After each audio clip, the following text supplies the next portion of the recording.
Welcome in. Happy Saturday. We appreciate you hanging with us on the NBA Deeper Dive. We've got the Deeper Dive live before lock coming your way back to back. Rinpack is in the house. Tyler's producing. I'm just here for the ride like you are, trying to get smarter by the second from anything that Rinpack drops across the board. If you rostered Tyreek Hill tonight, don't worry. We have a nice alternative for you here. Your night's not over in the NBA. It's just beginning. A lot of people got burned by that, but we're turning our back to that stupid 2-game slate in the NFL because we have a juicy 5-game slate tonight in the NBA, Rinpack. Yeah, it just felt like I was shocked. I mean, Tyreek Hill was doing these Olympic-esque catches at pregame warmups. And I wonder if he tweaked something, if that's why he's not starting. But really a bummer. I mean, I think 75% in the DraftKings Millie Maker, 82% on FanDuel. Go figure. Week 18. That's the first ever Week 18 game, and it already bit you in the ass. But here we are, 5-game slate. Let's talk about some basketball, the fun sport. Absolutely right. We'll take what happened with Hill as an omen for the rest of Week 18 in the NFL. Forget that and take advantage of what we have here in the NBA. It's not like we don't have volatility up in the air night in and night out with COVID, who's hurt, trying to maximize some value with maybe some lesser used guys. So you still have some work cut out for you, my friend, tonight. Yeah, definitely. It's a Saturday night. It's cold. It's single digits on Michigan. There's probably nothing else better to do than late swapping out here. What's the wind? So when you factor in the wind, it's single digits without the wind chill. What is it there with the wind? I'll tell you right now. Right now, my Apple weather says 5 degrees. No, sorry. It updated. It's actually 28 with the wind.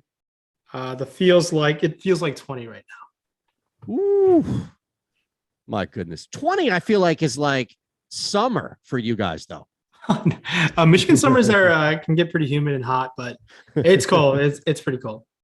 All right, man. So what jumps out at you? We'll go game by game. We'll start in Charlotte as the Bucks are in town. But before we got word, Tyreek Hill started playing snaps. I'm so happy right now. Whoa, is that right? Yeah, Alex said Tyreek is playing snaps. So already a great start to this deeper dive. Hit the like button just for that. Seriously, right? You just see Rinpack's mood just turn to a complete 180. Not that you would be, not giving your best effort and dropping dime after dime here on the NBA deeper dive, but come on, that like regular face just turned into this gigantic grin when you got that. Rightfully so. Okay, he hurt his heel during warmups, making those amazing snaps. So that's why he's just playing limited snaps. At least he's playing some snaps, so I can't complain. Got it. Yep. Look, it doesn't kill your night. It may just ruin it. It may damper it, what have you, but it doesn't kill nights by all means. So, all right. I just need one tutty. That's all. That's it. Just one? Yeah, I'll take one from him or anything. All right. That's the job. So we have two jobs for the chat tonight. First and foremost, as Rinpack mentioned, hit that thumbs up button, please, right away, just for Rinpack alone, but everything that we're going to bring you. Bosses in the house here, too. So we want to make sure that we get that like count up. You're subscribed to all three platforms here on Awesemo. And as soon as you see Tyreek Hill cross the end zone, we want to know so that we can let Rinpack know and he doesn't have to worry and sweat anything out here. All right. So looking at the slate as a whole, my friend, just individually we'll go game by game, but what jumps out at you? Maybe it's taking advantage of injury. Maybe it's taking advantage of a guy coming back. What is maybe some bigger theme or themes coming from this slate for you? So this slate is definitely front logged. It's 4 games out of the 5 or tip off within 30 minutes, 4 games, 3 games tip off at 7, and then the 4th game, 7:30. And then there's a 90-minute gap for a questionable Miami team. I say questionable because Jimmy Butler's questionable. Mm-hmm. And him, if he plays, that changes a lot for the Miami team. If he's out, we get a lot of value that we can definitely play around with. And it makes it tough, that being the last game. And it's just roster flexibility is not as flexible just because there's one game. So it's going to force your hand a little bit to make kind of tough decisions on this type of slate. All right, so we start with the Bucks in Charlotte taking on the Hornets. We can look at Milwaukee's side, and clearly with Giannis on the slate, we always have to start there. You're spending up all the time, no matter where you're playing, so there's no change in that. He's coming up third behind Whiteside and Jones as far as on our boom tool here. So clearly, and even some leverage that's not totally negative. It's about 4.7 based off of ownership and the optimal. The big question is, with 5 games to choose from on this slate, how often you're getting to Giannis with the cost? I mean, I'm going to find a way to get him in there. On a 5-game slate, I do think it's pretty important to jam in the guy that's projected one of the highest players on the slate. There's no Drew Holiday. That's a plus for him. Disappointed a lot of people yesterday just because LeBron and Jokic ended up outscoring by 12 plus fantasy points where they're all priced identically. So that kind of dug you in a hole. But if you look at the over-under in this game, this over-under is significantly higher than the other games on this slate. And it's just a fun game to roster because there's no Drew Holiday, bumps to Giannis and Middleton. On the other side of things, these guys are the Charlotte guys are just priced appropriately. They've been playing in a bunch of blowout games already, so we haven't got like full LaMelo minutes, full Bridges minutes, full Hayward minutes in some time. So it's a fun game to go there, especially Giannis. I think it's a priority just because I think it's there should be some value to jam him in there, and I just think the upside of him putting up 60 plus, almost 70 fantasy points without Drew Holiday makes a lot of sense. Yeah, and it's not just Holiday, right? Allen, we also have Connaughton. So some shooters are down, scorers are down. We saw that impact Chris Middleton. last night, right, where he knocks down 5 threes and he's able to take it because of the volume needing now as far as the outside, just anybody getting some consistent scoring. So Giannis clearly, and depending on where you are, you're definitely going to be spending up. But Middleton, you may be able to work something here with your point about not having Holiday and also those shooters out there. So I wonder how much you're looking at Middleton. The price at 8,200 on DK. So it's not going to be a crazy break by any means. Clearly the app is aware that there's going to be some extra volume on him. I don't anticipate, to your point about the total being ridiculously 235, Middleton having a bad night and that total being anywhere near. So at $8,200, it may make a lot of sense to get to him simply because of volume. Oh, for sure. I expect Middleton to play mid-20s minutes, shoot in the high teens. And those are two important check marks for me, especially. And I don't mind if you roster both Giannis and Middleton. The slate size is small enough. Sure. Now, if you were starting to roster Portis, Giannis, and Middleton, that's when I get a little shaky. If you 3 guys to have super ceiling games for you to win a tournament, it's going to require, it can happen in a matchup like this, but it's just not as likely. But I love Middleton on both sides. Middleton comes in $8,200 over here on DraftKings, 3-point bonus for him. Even on FanDuel, it's not as appealing.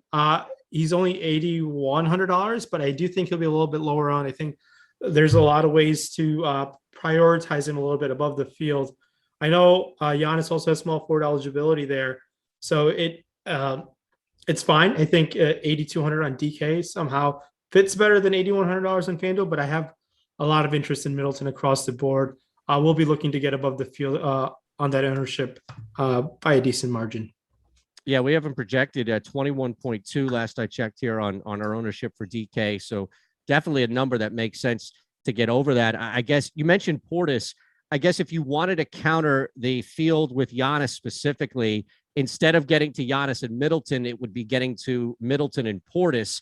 I don't know how much you want to get to that, but at least from an own, and again, you're not really countering a ton of ownership because Giannis is at 41.6 we have projected, and both Middleton and Portis are pretty much mid to low 20s. So it's not like you're getting a significant break, but it may just be countering the field. For sure. And if you don't want to roster Giannis, I do think prioritizing Middleton and Portis makes a lot of sense. The Middleton Yahoo price tag is exceptional at $29. So I just wanted to touch on that as well. He stands out as a very superior play over there. That's what I like playing on multiple sites, just playing the best plays on the right sites does help out over a long period of time.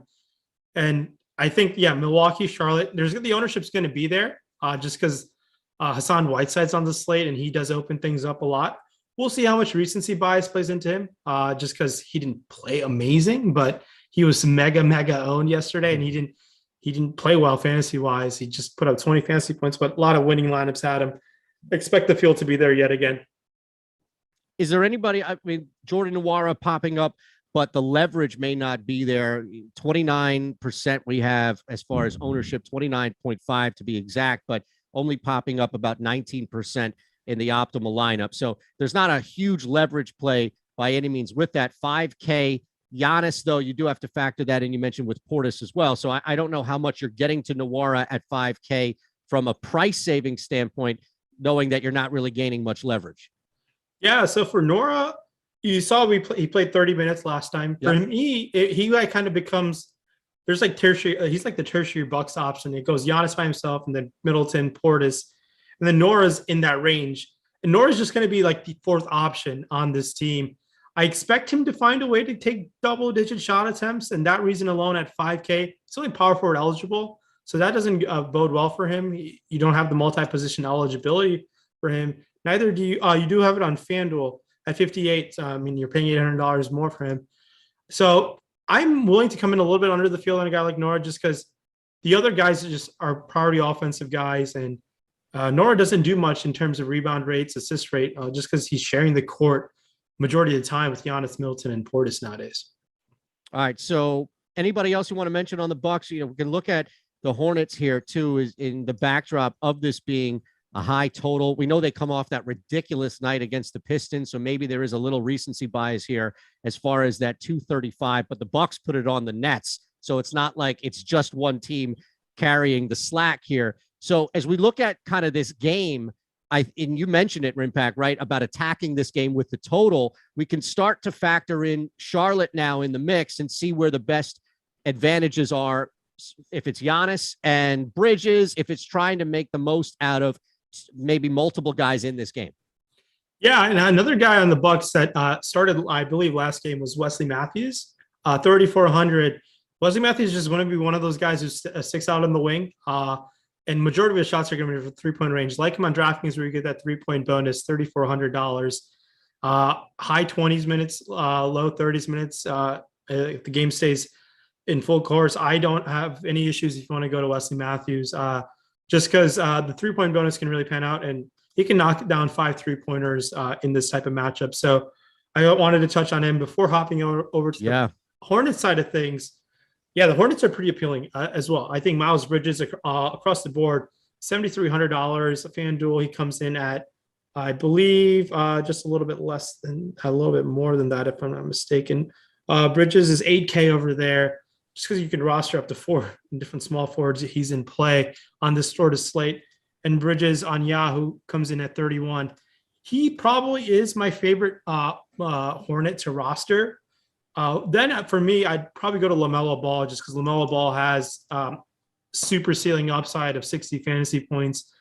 Gordon Hayward isn't terrible, but at the upside of Gordon Hayward nowadays, he seems to have taken a backseat to Miles Bridges' leap, just an overall basketball player this year. So the Hornets are appealing on the other side of the game. High total going for them. The pace is going to be there. So I have no issues getting to a couple Hornets in your lineups. It's just, I feel like the field is going to notice the total and find a way to get there alongside Whiteside. So you're going to have to pivot in some spots like that. But if LaMelo Ball is going to be one of the lower owned Hornets, I'll have a lot of interest going to LaMelo Ball, even at that elevated price tag at $9,500. I believe a couple matchups last year, LaMelo Ball both exceeded 50 fantasy points. A game in December, he put up 64. It was a different Milwaukee team then. I believe Giannis was in health and safety protocols, but just keep that in mind. He has performed well against the Bucks. FanDuel, I love the price tag for LaMelo Ball. He over there is probably, I prefer him to Bridges for a Hornet to roster there on FanDuel. 9,500 on DK, but to your point, you're getting positive leverage here. One of the few guys on Charlotte, because of the difference, right, between rostership and the optimal lineup, where Ball's popping up 20% versus the 16 in ownership. Is it simply a matter of price? You think price is just a deterrent here, and that's opening this up? Yeah, I think so a little bit. I mean, people are going to try to have to spend down somewhere with like the lack of Jimmy Butler news, if he's going to play or not. Like if Jimmy Butler gets ruled out before lock, it's going to elevate the ownership of Kyle Lowry, even Tyler Hero, but Kyle Lowry has point guard eligibility. So I feel like a lot of people are going to just naturally want to spend down to some unknown values. We'll touch on a Detroit value, which kind of scares me. With Killian Hayes, he's coming in quite a bit of ownership. Killian Hayes has been inconsistent, is probably one of many words to describe his NBA fantasy career. So I just think getting above the field on LaMelo Ball is going to give you a unique roster construction, exposure to a high total game. So I do think there's a lot of checks off a lot of boxes for an exciting upside build. All right, so we'll move to Detroit here, hosting the Magic. And again, it's a little bit different here. That total dropping significantly from 235 to 212, and mentioned that high scoring game that the Pistons were in on the opposite side of it. Look, hit that thumbs up button, please. If you're hanging with us, we appreciate you on this Saturday. We've got the deeper dive now, live before lock, coming your way at 6. So we have you covered as always. All we ask in return, hit that thumbs up button. Make sure you're subscribed here, of course. And then look, today's show by Prize Picks, we've been telling you all about we're making videos, tons of content for you on Prize Picks so that you can win money. We're even, with that link below, going to give you a deposit match up to $100 and 1 free month of Awesemo Plus Platinum. Everybody else is doing deposit matches. We're giving you 1 free month of Awesemo Plus Platinum. So let's start with the Magic. I know that you are super excited to target this game, I'm sure, right? But there's value everywhere across the board. So let's look at the Magic first and foremost. Again, a lower total here. So maybe that's an opportunity to counter the field, especially if that Bucks Hornets game doesn't live up to the hype. Where to start with the Orlando Magic. Terrence Ross is getting some love from a boom percentage, but there's not really much leverage there at all. There really isn't much leverage with anybody outside of Bamba, it looks like. Yeah, and it's kind of a matchup between two of the worst teams in the league. The only reason why you're watching this game is if you got some money on the line. So nothing wrong with that, brother. Absolutely nothing wrong with that. In terms of targeting upside players who can find a way to get tournament winning upsides at their pretty low ownership in Cole Anthony. Cole Anthony has had a kind of a breakout season, barring the injury, just because of their backcourt's been decimated, and he's just been running the show there. Cade Cunningham has turned it around after a slow start for the first couple of weeks. Now he's kind of hit a slump. The slump has been due to the Detroit team has been playing awful the last couple of games. They have not even seen full fourth quarter run. Cade Cunningham is taking high teen shot attempts last game. I expect him to shoot a little better as the season progresses, and rookies do get a little bit better as the season goes along. And Cade Cunningham's as heralded as a prospect in some time. I like taking a little bit of the stand here and getting above the field on guys like Cade and Cole Anthony. I know they don't project great in terms of value wise, but they're I do want to take advantage of their potential boom potential.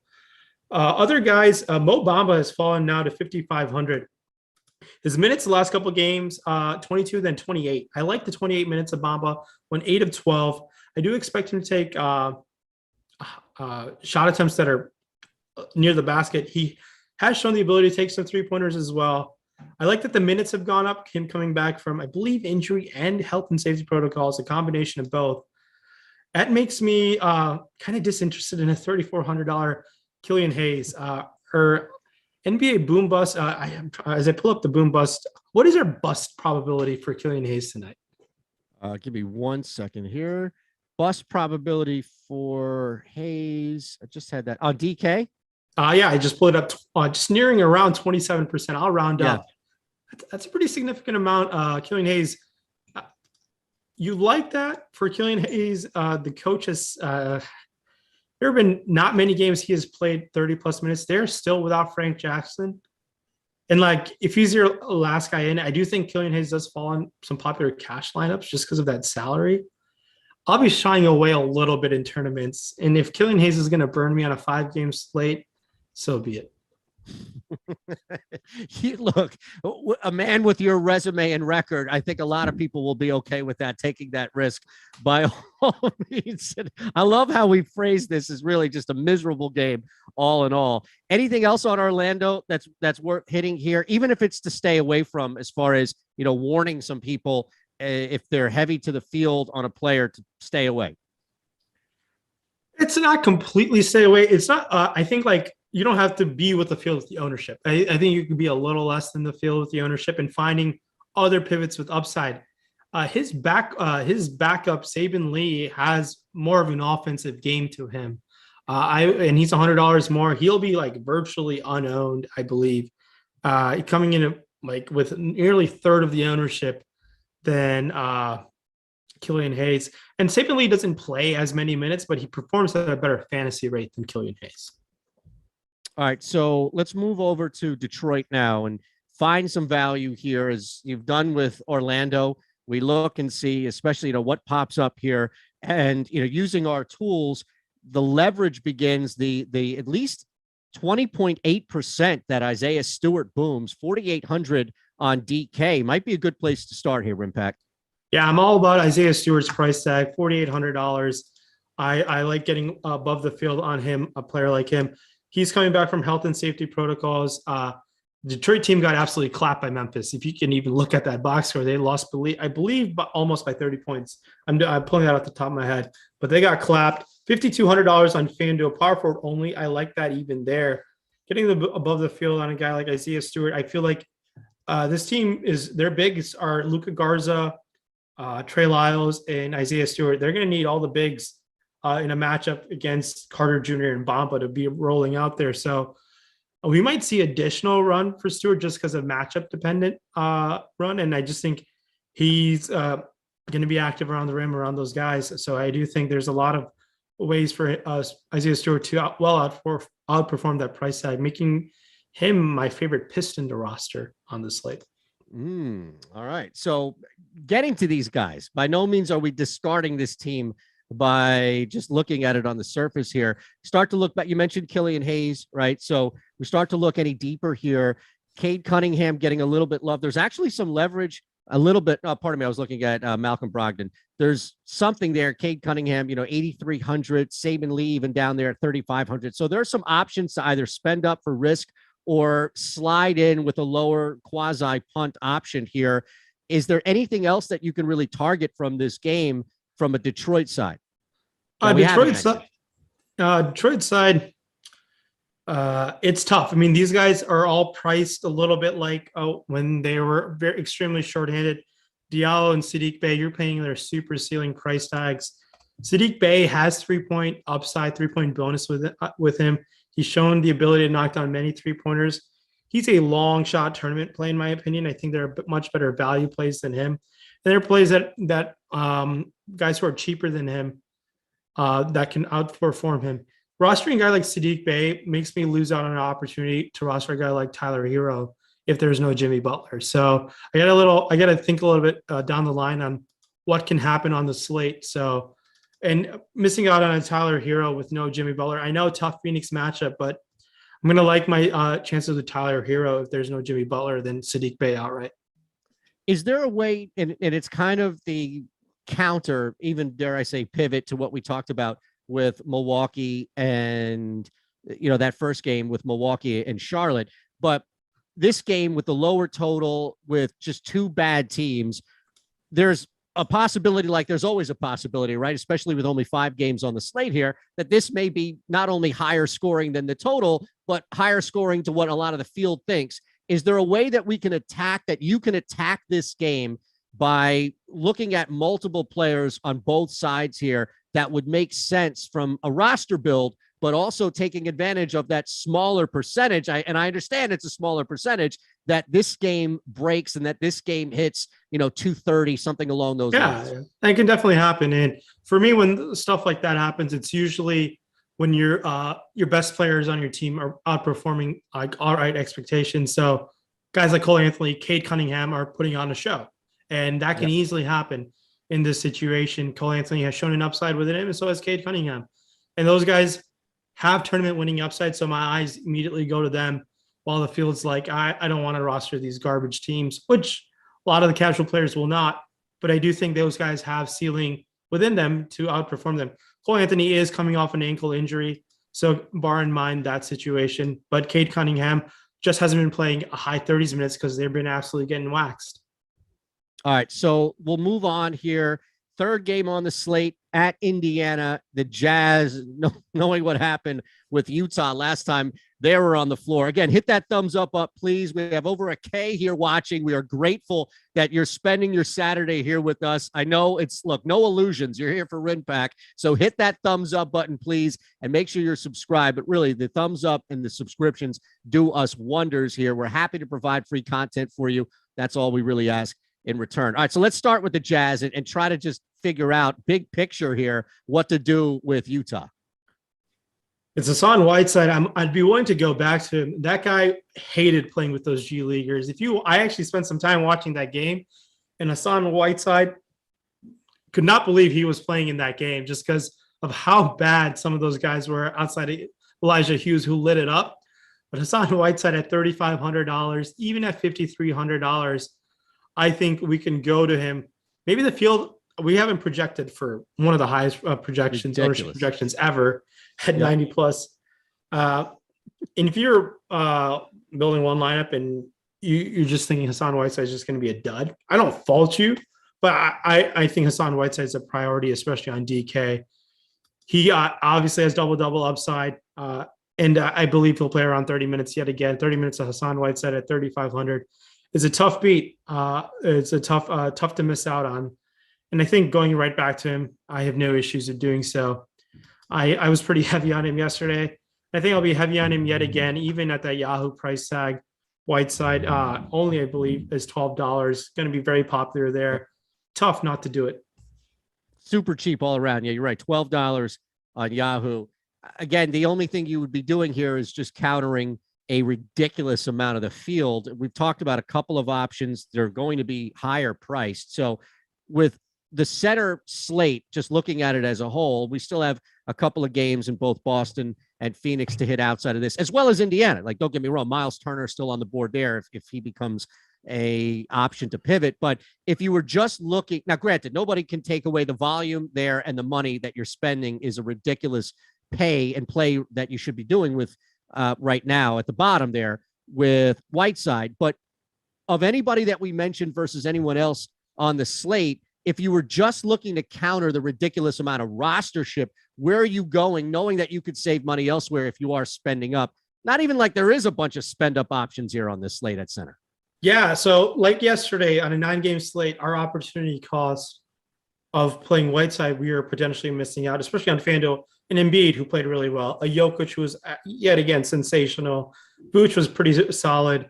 Nurkic at that price tag. There are a lot of guys who you can be like, okay, he could outscore Whiteside by 20+ fantasy points on FanDuel. And DraftKings, where you can roster two, a little bit more of a different puzzle. Here, like Whiteside, you could pinpoint and be like, he could be the highest scoring center on tonight's slate. He only, in terms of raw projection points, I have Yahoo pulled up. Whiteside's only projected less than guys like Miles Turner, Bamba, and Bobby Portis, who have center eligibility. Another guy who I think has an upside of outscoring Bobby Portis is DeAndre Ayton as well, coming back from health and safety protocols tonight in a matchup versus Miami. So the opportunity cost was much greater to a certain extent yesterday, but Whiteside is just too good of a play, I think, to pass up on yet again. All right, let's look at Mitchell here. I'm curious. He's probable, looks for all intents and purposes, he's going to play tonight. So no concerns there, but it's a combination, right? Not like Gobert is on board to score 30 points tonight, but you don't have him. And more importantly, you don't have many people at all, especially in the backcourt / wing for the Pacers. They're decimated, right? LeVert's out, Brogdon's out. So this may be an opportunity to take advantage not only of where you see him as far as rostership, but also circumstances around Mitchell that there's going to be even more emphasis to score, and it might even be an easier path than normal with so many guys down for the Pacers. Yeah, Donovan Mitchell, obviously $8,200 FanDuel. The ownership's there as well, much more expensive on DK. So Donovan Mitchell, you're going to expect him to shoot around 20 shot attempts in only this type of matchup. 34 on Yahoo, by the way. Yeah, he's a great play on those two sites, and he's a low-owned tournament-winning upside play on DK. So anytime you get Donovan Mitchell at that type of ownership on 5-game slate, I'll have some interest. But coming in with the feel like Donovan Mitchell makes a lot of sense because he's expensive. There are some studs that you don't have to pay up much more greater than. Look, he's $100 more than LaMelo Ball. I think I prefer LaMelo Ball straight up to Donovan Mitchell with all these guys back. They're all coming back. No Gobert, obviously. It doesn't do much for Mitchell's usage rates and whatnot. So I like him on FanDuel and Yahoo. Not that interested on DK is how I'll put it. At that $9,600 price tag, if you're going to roster some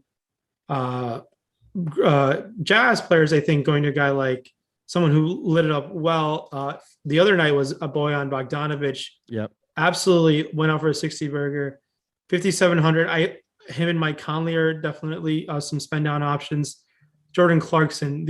I'm surprised to see a lot of the field is excited to roster the Jazz backcourt. They've been like a considerably low owned guys all year long, but the field is definitely going there. So I'm a little hesitant just because I think I can pivot off elsewhere. But I have Bogdanovich 3-point upside. Clarkson, someone who can get hot off the bench.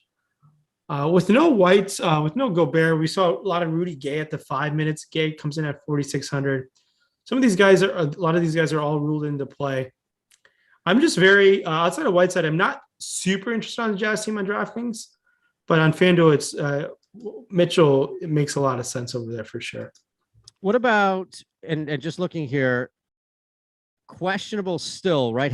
O'Neal hasn't been ruled out, right, as of yet.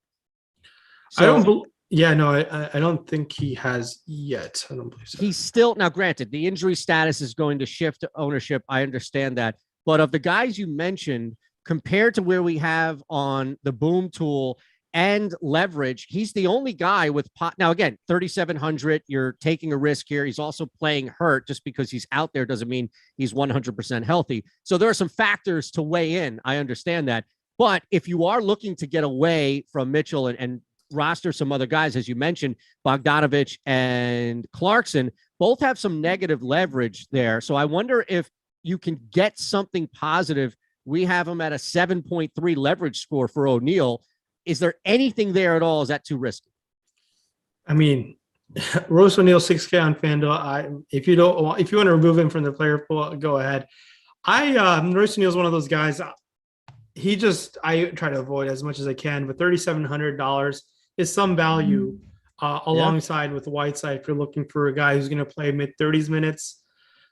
So it's not terrible. I do think if he's a cheap play option to jam in a Giannis on the slate. So if you're spending up with Royce O'Neal, it makes a lot of sense. But outside of that, balanced build with Royce O'Neal doesn't really make that much sense to me. The guy barely booms, and he's coming off, I believe, his best fantasy game of the season.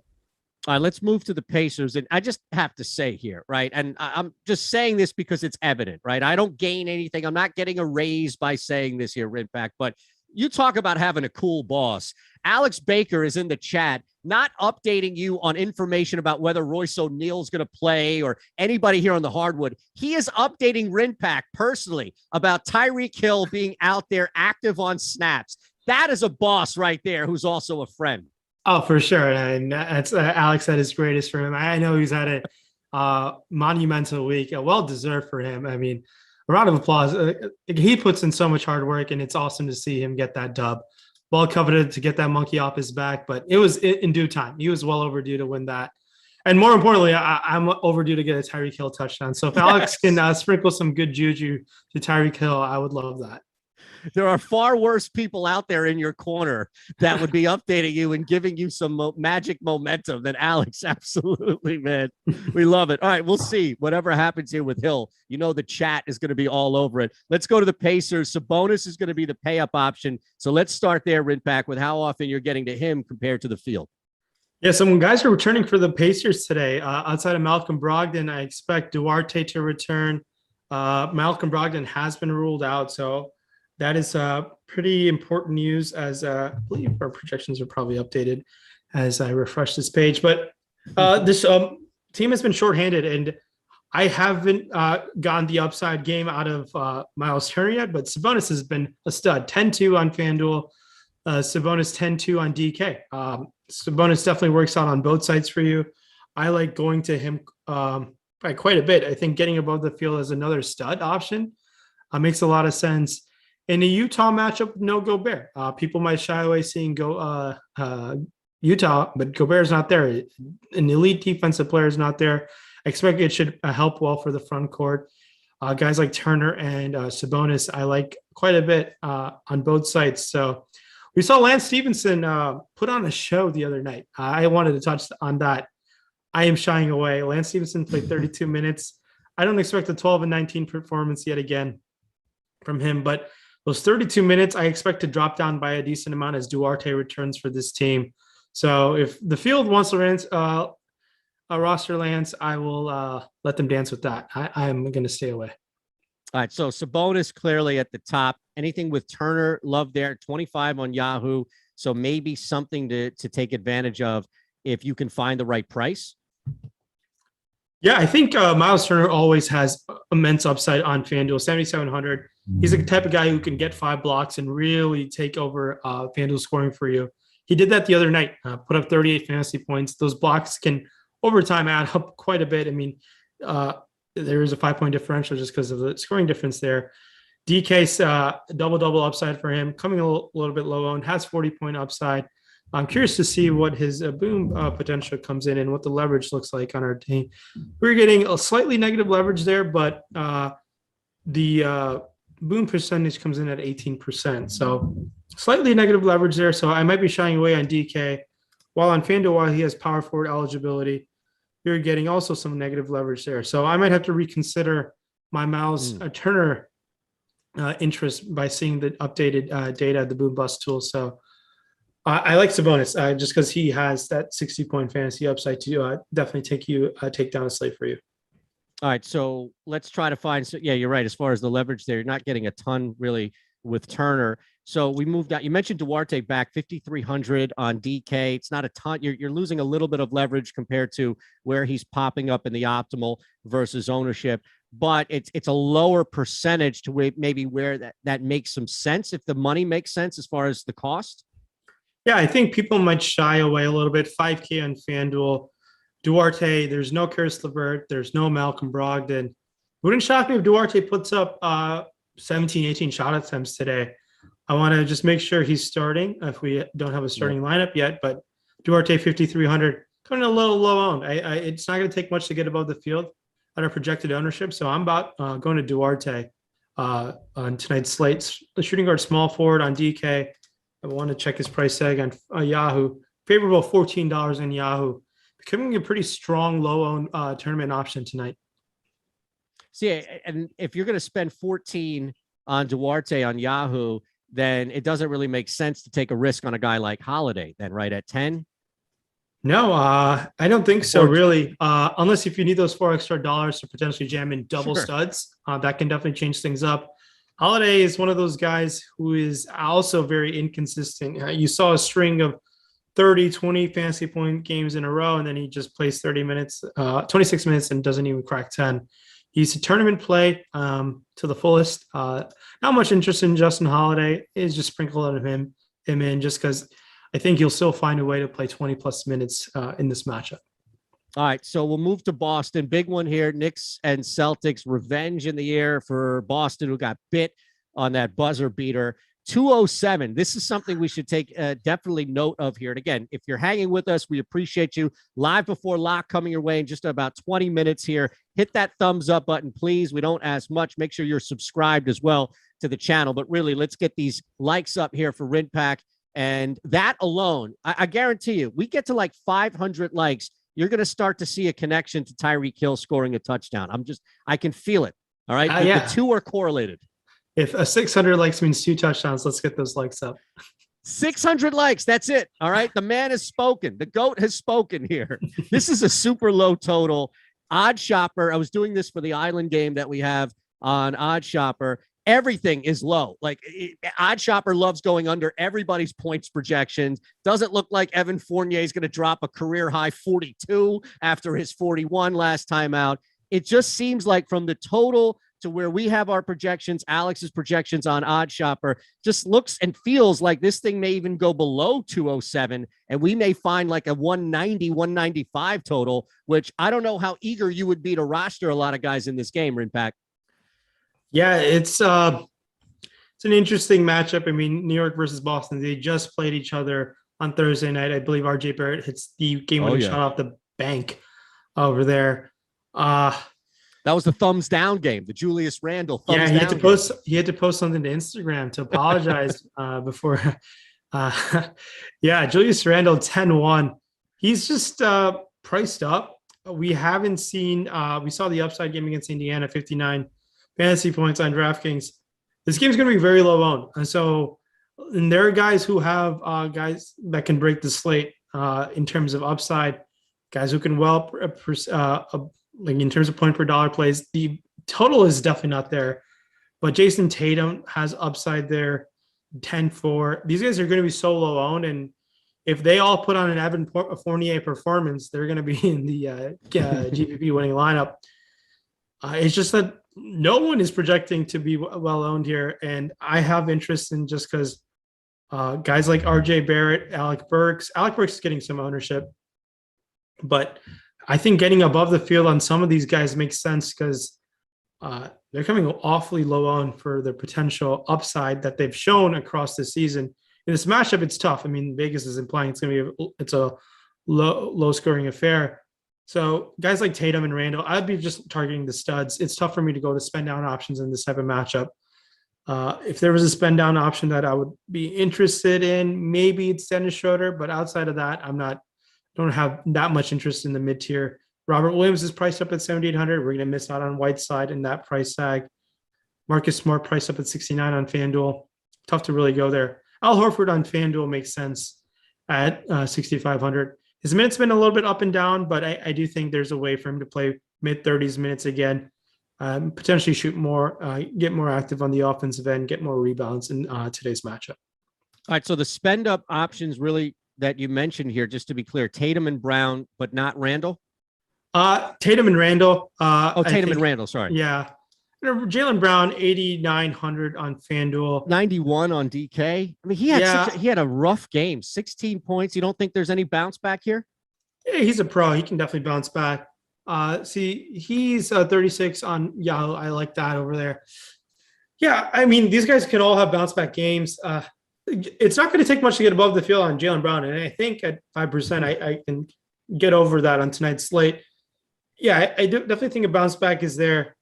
And these guys are similar in Brown and Tatum. So if you want to save a little bit and if you want to roster Celtic, I don't mind going to Brown over Tatum in that situation. Both coming in so low owned where I got to really think about how much do I really want to get above the field on these guys.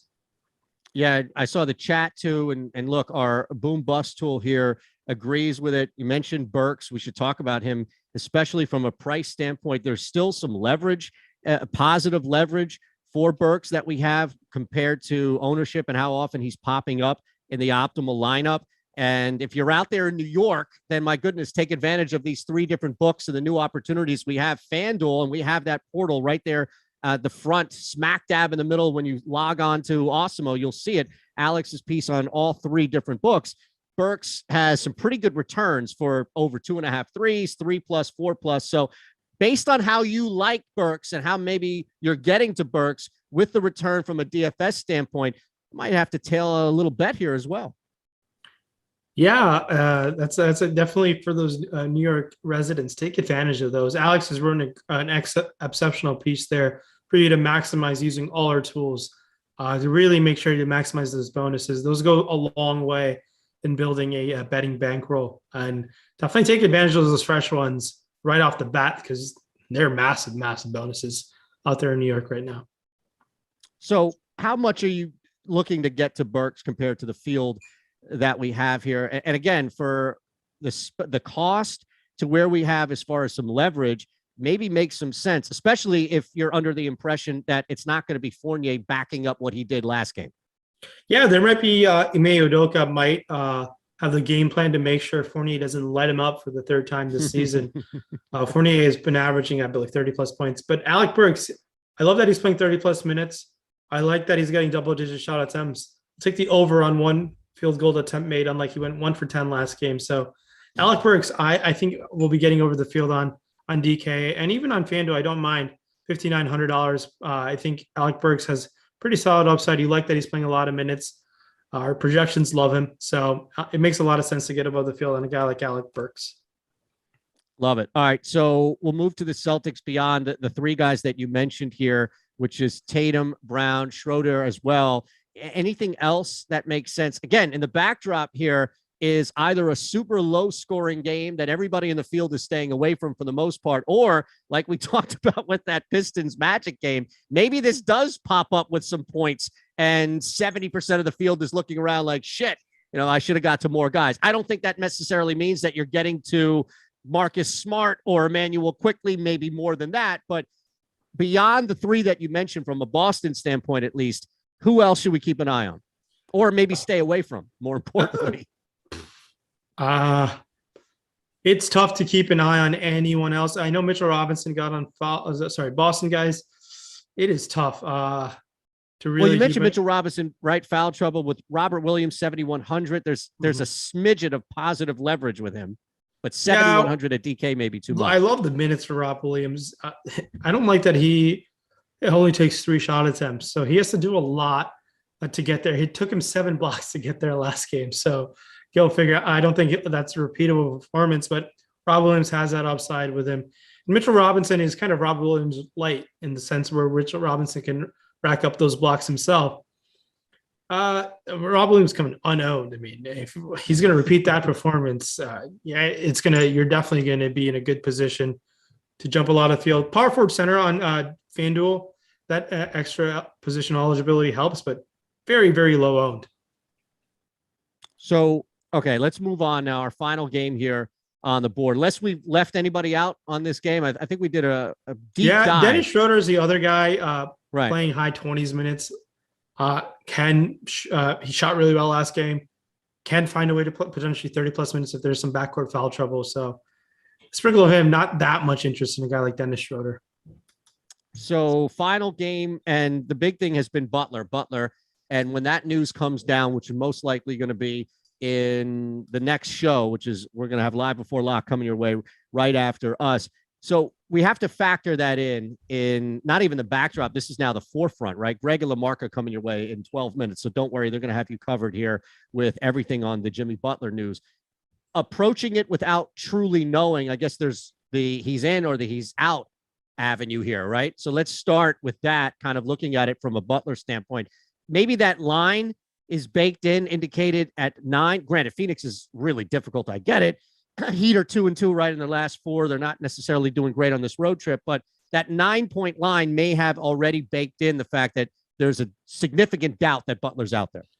Yeah, and Phoenix has been an exceptional team all year long. Absolutely. Yeah, and now if Butler plays, he's going to be very low out. And I think Butler, if he plays, he's fully ready to go. Maybe some minutes monitoring over there. But you brought up a good indication there where the line is makes things a little bit questionable. Butler's going to really play. Now, if he doesn't play, Kyle Lowry, Tyler Hero, exceptional plays. We saw Duncan Robinson play limited minutes last time. I do think those minutes will go back up this game if there is no Butler there. But on the other side of things, it's an exciting game to go to. The Phoenix guys are a little more exciting when there's no DeAndre Ayton. DeAndre Ayton has returned to this game. So that pretty much eliminates the Jalen Smith love we had early on the last 10 days or so. It's going to come down to Butler and what we do with that news. If he plays, if he doesn't play, if it's possible for you to get above the field on guys like Lowry and Hero with no Butler, with only to late swap on, that'll be great because I do think they're exceptional plays if there is no Butler. Even if Butler plays, Lowry at 7,200 is not terrible, as is Hero. So it won't kill you. So those guys are priced kind of appropriately as is for their upside. It's a really tough decision what you're going to do. And everyone's kind of priced in similar ranges where if you have some other guys in this game where you can pivot off, you can go to, let's say, Kyle Lowry and actually on FanDuel, you're going to be losing out on some salary. Chris Paul and Kyle Lowry, there's a difference of $1,100, while Devin Booker, $1,500 difference. These guys are the Phoenix side is not as exciting with DeAndre Ayton returning, but the Miami guys, if no Butler, it's another let's get some Miami in our life yet again.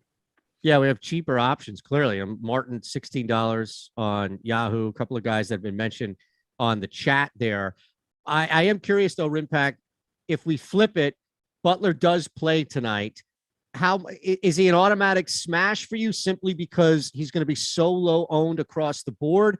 That was a pretty bad, at least on the surface, it looked like a pretty bad ankle injury. It's hard for me to think that if he's playing tonight, he's not in some pain. Now, I love Jimmy, miss him in Philly, but that was a tough one to play through just as a whole, looking at the replay of it. Yeah, the fact that he's already questionable is pretty remarkable as is, I thought. Yes. This is pretty brutal ankle sprain. It's tough for me to think he's a smash with such coming back from a lower body injury like that. It's tough for me to expect he's full systems go, right? If we get coach speak, he's good to go. I'll trust it. If Ira Winderman tweets something out, and the Miami beat reporter, he's a pretty trusted guy. If he tweets some promising news, you can definitely take that. But I'm going to go with a little bit of grain of salt. And he'll be, if he's full system go, he's a great play at that price tag. But I think spending up an extra couple thousand for Giannis or LaMelo Ball in a similar price range, spending down to Middleton makes a lot more sense to me than going to Butler. You touched on Lowry there, and then also Hero as well. There's a slight difference as far as some leverage, a little bit of positive with Hero, a little bit of negative with Lowry. And then the Suns, I know Eytan back and all, so we have to look at them on the way out. But is there anything else really from a Miami standpoint Duncan Robinson as a cheaper option, especially depending on what happens with Jimmy Butler, 4,900 on DK. Actually, some decent leverage that you have. It's small peanuts, I get it, but at least there's some positive leverage behind Robinson. Yeah, last game we saw Max Strus start, I believe. So that might help Max Strus and Caleb Martin's minutes for sure if Butler is out. Max Strus is priced way the hell up. And as Caleb Martin at 5,200, more favorable. Martin played 37 minutes last game. But I do think Duncan Robinson's minutes to jump up at least into the mid-20s. And that doesn't make those guys like Martin and Strus as appealing as they could be. So I like going to Duncan Robinson, especially on DK, where you get the 3-point bonus for Robinson. A lot of his shots are from the outside, which helps his 3-point bonus. So I like going to Duncan Robinson if there is no Jimmy Butler. All right, well, hit that thumbs up button, please. We've got the Suns we'll hit on here before we get out. Live before lock. Again, Ehrenberg, LaMarca coming your way in about 7 minutes. So just hang on here while you can. Hit that thumbs up button as well if you haven't. And if you think it's bad for you with Tyreek Hill, my friend, I had Reggie Jackson 3 and 4 plus threes. He had 2 at the end of the first quarter. At the end of the first quarter, I'm cooked. So I'm rooting for you. I'm living vicariously through your Tyreek Hill action tonight. All right. Yeah, it's halftime. I wonder how many snaps he ended up playing in that first half, or if I don't know if he got any targets or anything. Producer Tyler says he played 8 snaps. 8 snaps. Give or take 8 snaps. Wow. Oof. Yeah, he's out there though. He's probably a decoy at this point, but I don't know. Right. Look, I don't even know at this point what to make of it. I just need Tyreek Hill to score. If this is going to happen today, I can only imagine for Week 18's full game Sunday slate. Yeah, seriously, right? Like, 35% of the snaps. Okay, 25%. 25%. Wait, okay. 35 or 25. That 10% is the difference. Yeah, that is a big difference. All right, man. Let's hit Phoenix on the way out. We have some obvious choices up top, maybe some less obvious choices depending on where you're going. You know, things are intact here for this team. So let's look at the backcourt at least. Not necessarily super spend up when you're looking at the slate itself. 34 for Paul, 33 for Booker on Yahoo compared to some other sites. So where are you attacking the Phoenix Suns? Yeah, I think I want to get above the field on a guy like DeAndre Ayton, unless there is word that he's going to be limited today. I've been targeting Ayton in this type of matchup, so I don't mind going to DeAndre Ayton 7,500 on FanDuel, especially, and double center with Whiteside on DK. But Paul and Booker, $8,300 Chris Paul on FanDuel can definitely pan out for you, while $7,800 Chris Paul on DK, I'm about. It's Devin Booker is expensive at $9K with DeAndre Ayton returning. So I would rather go to Paul than Booker, $1,000 plus savings on DK. FanDuel, you're saving only $400 over there. You can definitely go to one of those guys, but I prefer Chris Paul on DK if you're going to go there. Both of them are solid plays on Yahoo. Booker is a pretty exceptional play. I think he's cheaper than Chris Paul on Yahoo, 33 for Book and 34 for Chris Paul. So it's really important to find a way to play on multiple sites and play the good ones on the right site. So, but I do prefer Chris Paul just in general, Devin Booker tonight. So let's look at 2 other guys here and maybe even in comparison as far as where you're getting to, or if it's a price break versus just the return, and that's Bridges and Crowder, kind of combining those 2. Yeah, all other guys. I mean, with these guys all coming back, it doesn't help. DeAndre Ayton coming back, it's going to shed Cam Johnson's usage that he had. He's been priced up and playing really well of late.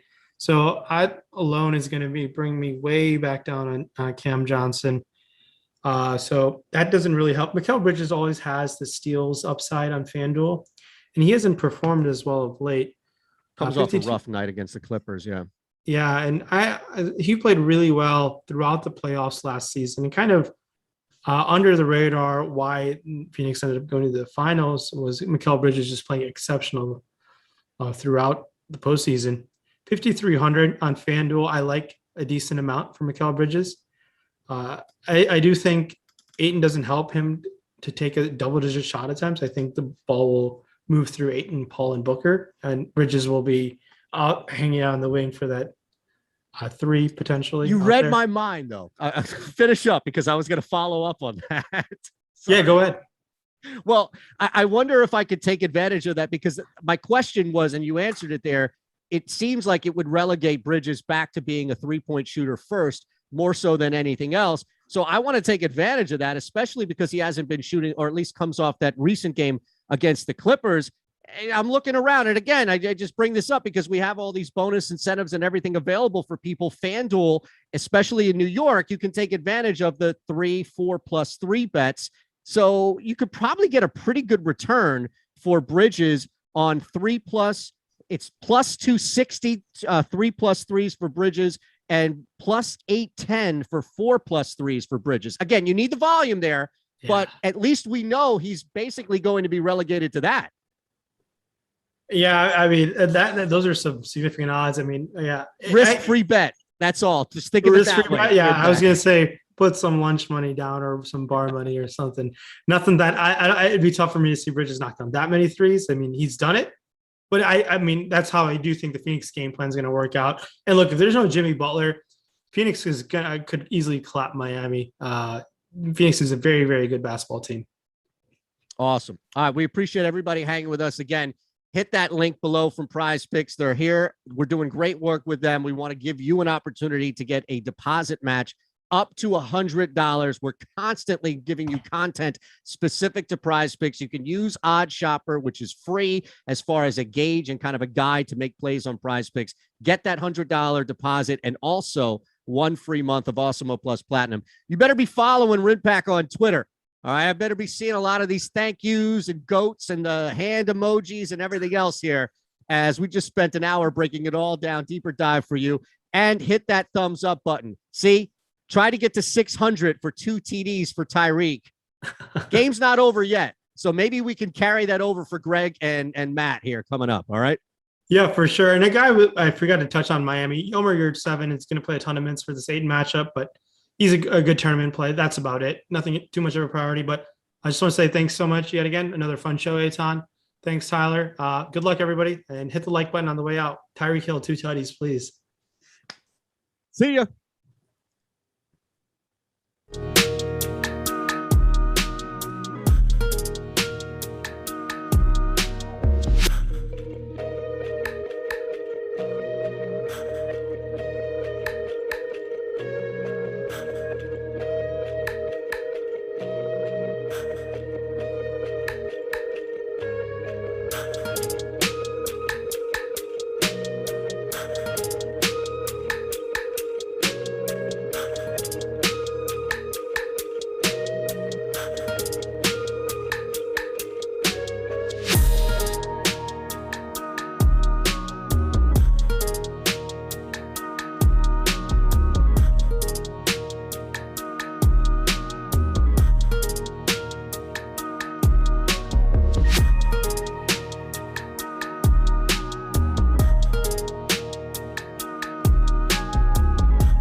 It is the Awesemo NBA Live Before Lock show Saturday night, a big day in the fantasy / betting space because we've got sports betting's now legal in New York City. So that's something that kind of adds new elements to a lot of people's lives because a bunch of people live in New York City and around New York. They can now bet on sports. We've got Prize Picks sponsoring today's show. I've got Matt LaMarca joining me. Lots of stuff going on. Matt, how are you doing? Yeah, good. Really good. I am one of these fortunate New Yorkers. Basically, like I feel like people have just been throwing money at me all day, and I love it. So if this could happen every day, I'd be the happiest person on the planet. What is the best bonus offer you've seen so far? Am I allowed to plug books? Yeah, do whatever. I don't care. Caesars gave you $300 for signing up, plus a 100% deposit bonus up to $3,000. That's good stuff. We also have that's 3,300 smooth right there. Yeah, and if you guys head on over to Awesemo.com, we have a list of all our affiliate deals, and you can see all the different affiliate partners we have with different sports books with good offers. That was really why I asked you, just to let people know some of the stuff that's out there. Don't worry, there's a tie and there's a business angle here. I know what I'm doing. But there are, in all honesty, if you live in New York, there are ridiculous amount of just free money and good deals to be made. Not every day, but it would be pretty cool if you just get, like $3,000 free dollars from sports books every day. But in certainly addition to the deposit bonuses, there were also like you could bet on the Knicks to score 1 point. Like if they scored a point, you were getting an even money payout capped at like $50. So it's just been free money day. It's been great for me. And I figure the Knicks, we could start with the Knicks right now because we did just get some news from them. We've got Nerlens Noel is ruled out. Evan Fournier is questionable. Now, I already know everybody is chomping at the bit to play Evan Fournier against the Boston Celtics after what happened the other day. Nobody was on Fournier. He was like 3% owned or something like that. Absolutely torches his old team, scores 1 million real life points, 1 million fantasy points. The Knicks were down like 30 something points, end up coming back to an no lead is safe when the Boston Celtics are ahead. But that aside, with Noel out and Fournier now questionable, how are you breaking down this news from the Knicks standpoint?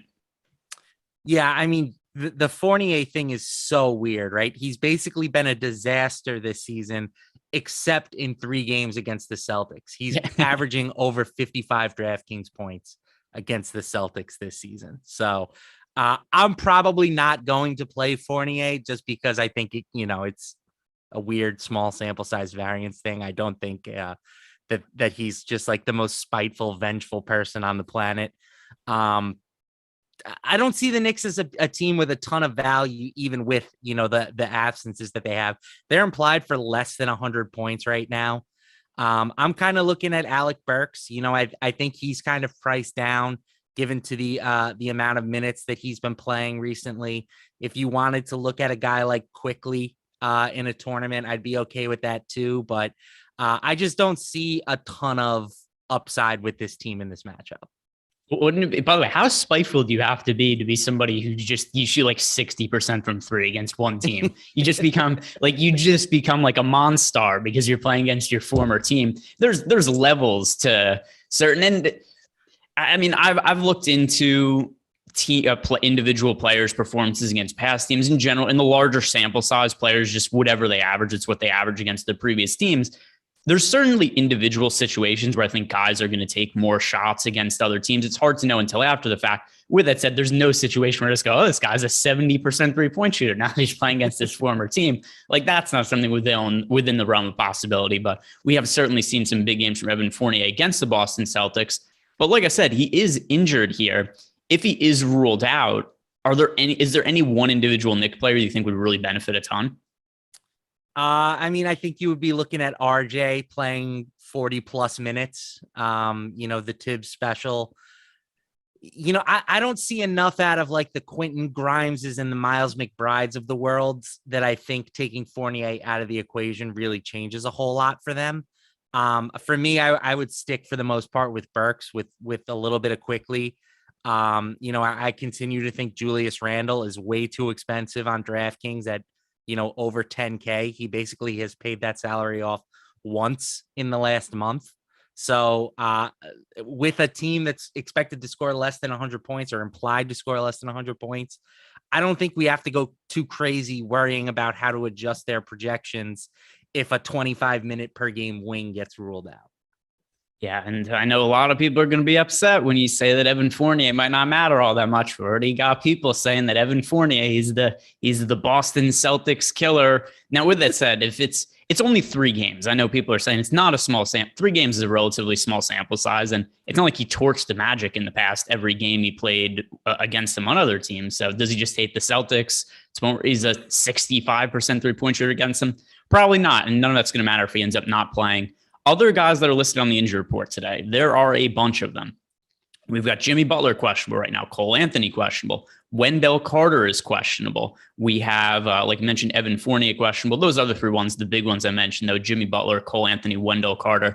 Before we really get into the breakdown of the position by position, I want to know how you're handling Jimmy Butler, because not only is it that he's questionable to play, but that game starts in the 9 o'clock slot, which is the only game in the later window and is also an hour and a half later than every other game on the slate. So with that in mind, how do you approach Jimmy Butler, knowing that if he's rolled out, there really aren't that many swap options? Yeah, I don't think I'm going to have much, if any, Jimmy Butler. I get the appeal of, him being the late night hammer. You could use him as like a utility and pivot to a Devin Booker potentially if you wanted to go that route. But for me, I'm going to play the out narrative more than the in narrative. I'll have my exposure to guys like, a Max Struss, Caleb Martin, and I'd be more willing to pivot around those guys than try to decide what to do with Jimmy Butler if he gets ruled out. Yeah, most recent update we just got here. It is Evan Fournier will be a game time decision today, which is the equivalent of getting no information. So Evan Fournier, who is questionable, is still questionable, and we're going to find out his status later. So let's get into some of the position by position breakdown. And starting with the guards, the first guy I need to ask you about is Kiefer Sykes, because a lot of people are still going to want to play him. He's going to be massively popular, and particularly on DraftKings, he is just not priced appropriately. FanDuel at 5,800, it's a way different conversation, because I think, whatever, he's 5,800. If you play him, that's okay. If you don't play him, that's also okay. 4,200 would be big decisions to make about Kiefer Sykes. I project him well. He's also going to be popular in 33% of lineups. The matchup against the Utah Jazz isn't really ideal. But what do you make of the performance we've seen out of Kiefer Sykes recently? And are you going to want to continue to play him today? So have we gotten that starting lineup? Are we positive that Kiefer Sykes is the one who sticks in the starting lineup and it's not Dwayne Washington? We do not know that yet. I am currently assuming that he is going to be in, but obviously I would have to pivot if that's not the case. But I'm assuming that Sykes, Duarte, Holiday, Sabonis, Turner is the starting lineup. Brogdon remains out, but we've got Duarte back, which does add a little bit of a different wrench into the equation. Yeah, in my head, Washington was the guy that went in first over Sykes. So I don't know if they prefer him. It's something I don't see Kiefer Sykes as like a slam dunk value play tonight. I think he's a nice option if he starts. I think Dwayne Washington is a nice option if he starts. But overall, I think with Duarte and Lamb back, both guys should be asked to play less minutes overall. So I don't feel like either guy is like a must play on this slate. Yeah. And by the way, just because somebody was pointing it out, it looks like Steve Popper, who's a Knicks beat reporter, threw out some bad information on Evan Fournier. Yeah, that guy does that from time to time. But yeah, as of now, Fournier is still questionable to play. And I do think if Sykes, let's go through a couple of different scenarios here. Sykes starts, Sykes comes off the bench. If Sykes comes off the bench, I'm panicking to get him out of lineups. And it's something we're going to know before the slate locks. This is one of the first is in the first slate of games to start. We've got the slate begins at 7 p.m. Eastern time. That's in 47 minutes. This is a 7 o'clock game. So I'm going to be hurrying to take Sykes out of my line so he isn't starting. That obviously massively changes how I would view him. But let's just assume for this hypothetical that he does start.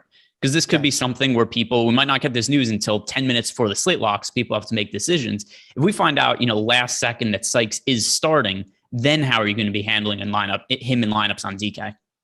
I'll probably have him about in line with the field. I think I have, whichever Pacers guard ends up starting, because they're the same price. It's a pretty easy pivot, whichever way you go. I have them at about 30% right now, collectively as one player. The problem is that while I don't think either is like this slam dunk value, there's also not a great pivot. Like this is not a slate. We've had tons of slates recently with just value galore. I do not see that as the case here tonight. If anything, the value lies at forward and at center. So if I'm going to play a value guard, it's probably Sykes, but I think that this is a slate where you can go up a little bit and pay down at some of the other positions. Yeah, I have a pivot that I don't feel great about, but it's one that I'm making. So I'll bring it up here, and that's Killian Hayes. He's so cheap on both DraftKings and FanDuel, 3,400 on DK, 39 on FanDuel. This is something that's really odd to me. On DK, where he's 3,400, he is right now projected for 13% ownership. But on FanDuel, where Hayes is 3,900, so $500 more expensive, he's projected for 20% ownership. So the FanDuel ownership is whatever. That's probably a little much for me. But on DK at a 3,400 price tag and not that much ownership, I kind of like getting to Hayes, especially enables me to be able to pay up for Giannis more and some guys like LaMelo who I like paying up for. Killian Hayes is not a good fantasy producer by any stretch of the imagination, but he's dealt with a lot of injuries. He's still a young player, and there are games where you see him go for 30 plus fantasy points. It's just not consistent at all. And it is a little promising. He played 30 minutes last game, and we've seen his minutes down a little bit as of late. But the fact that he played 30 minutes last game, that does make me feel good about him.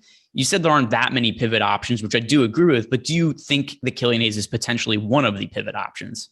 Yeah, he is. I think we've had this conversation quite a bit recently. If Hayes ends up in the optimal lineup, I don't think it's because he had like a 35 DraftKings point game. I think it's because he had, 25 points or so. And the studs, the Giannis's of the world went crazy and you just needed the source of savings. So I have some lineups with Hayes that are built in that manner. I would imagine that my Hayes to Giannis correlation is pretty strong. When I have one, I have the other. I just don't see a ton of upside, right? He's averaged 0.71 DraftKings points per minute this season. He's down to 0.61 over the past month. So even if we give him 30 minutes, it's still going to be a struggle for him to hit that tournament ceiling that we're looking for. Yeah, I agree. The realistic ceiling for Killian Hayes is not that high, but it's also a slate where, we've had these slates as of late where you just have unlimited value. Not the case in a 5-game slate, because we're finally starting to see, like, I don't know what percentage of players in the NBA have had COVID at this point, but it's a pretty significant amount. It's swept through a lot of teams, and it's just going to start to die down at this point. So as we've got guys coming back, and they've got a bunch of players overpriced. Slightly different situation for the Utah Jazz, which we'll talk about in a second. But for the most part, teams are much healthier than they've been otherwise. In terms of some of the pay-up options at point guard, I do have some exposure to LaMelo. The ceiling's pretty significant. Something else, too, that draws me towards LaMelo, other than the fact this game is a 335.5 total, which is by far the highest on the slate. Juicy. Giannis is pretty clearly the top pay-up option today, like without much doubt. And I like the idea of trying to get some Charlotte players in a run back with him, just in the case this game does shoot out, which seems fairly likely. 1 point spread, 355.5 total. I want to get exposure to Hornets players. And LaMelo is one of the ones that makes the most sense to me, along with the likes of Gordon Hayward, Miles Bridges. Those are better points per dollar plays. But I like getting to LaMelo as a spend-up option, even if he isn't my favorite points per dollar play on the slate. How are you viewing him? Yeah, LaMelo on FanDuel, I think, is like an absolute smash. What is he? He's at 86 on FanDuel. That's like crazy cheap. On 95, I would love to have more of him. It's just that pairing him and Giannis is very tough on today's slate. I have a lot more of Miles Bridges and Gordon Hayward, who you alluded to as being, better points per dollar plays, but they're going to command more ownership. We'll dive into them a little bit more later. There's obviously no denying LaMelo Ball's ceiling. As long as the minutes start trending back in the correct direction, he is going to have a 60-point ceiling on most slates. So I have no problem with that call. Right now, we have him projected for 16% ownership on DraftKings, 20.5% optimal rate. I'm probably around 20 to 25% LaMelo, but it's like I said, it's tougher for me to get much more than that.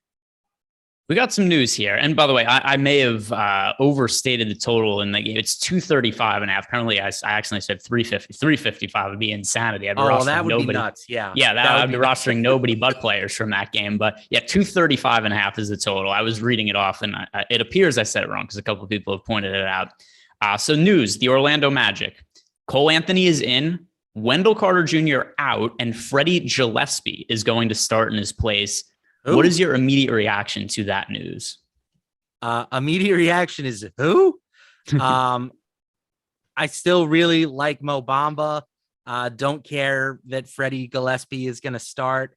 I do think anytime we're getting like a value center, I think they have to be in consideration, right? Centers are typically amongst the best per dollar or per minute producers because they're the most likely to get rebounds and stuff like that. So on a slate where we're hurting for value, Gillespie certainly becomes kind of intriguing to me at 3,300. I have some Cole Anthony at 81. I have some Franz Wagner at 61. The Magic are a team that I kind of liked to begin with. And now without Wendell Carter, I think, we can feel pretty comfortable with a few of these guys, I think. Yeah, I was getting some exposure to Wendell Carter, so that's obviously something that I'm going to have to change. And I'm just going to start looking into Freddie Gillespie now, if I'm not mistaken. He was on the Toronto Raptors last year. He made one start for Orlando like 2 weeks ago. I played him and went really poorly. Let's see. Yeah, here it was. Game against the Milwaukee Bucks. Gillespie started, he played 14 minutes, scored 7.5 fantasy points. Overall for the season, Freddie Gillespie is playing 13 minutes per game, 10.6 DraftKings points last year. He played 19.6 minutes per game, 15.39 DraftKings points. All right, not the best fantasy producer in the world. Now it starts to come down to how many minutes can we expect from Freddie Gillespie. Here are the big men available for the Orlando Magic.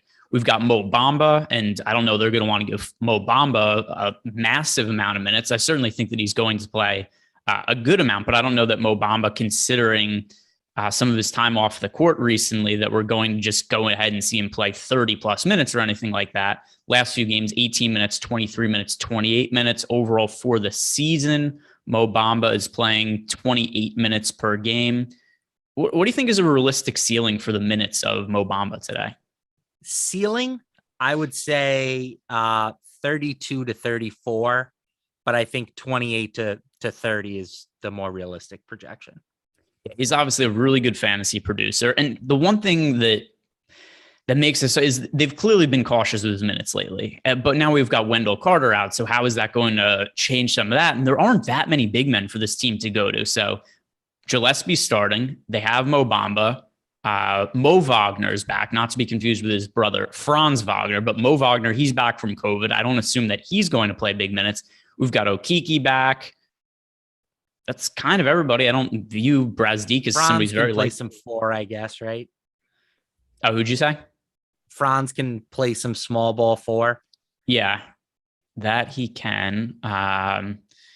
Just trying to figure out who benefits the most from Wendell Carter being out. I guess it's still Bamba, but it's just hard for me to give him many more minutes considering that he's coming back from an absence and just hasn't played that many minutes in his 3 games back.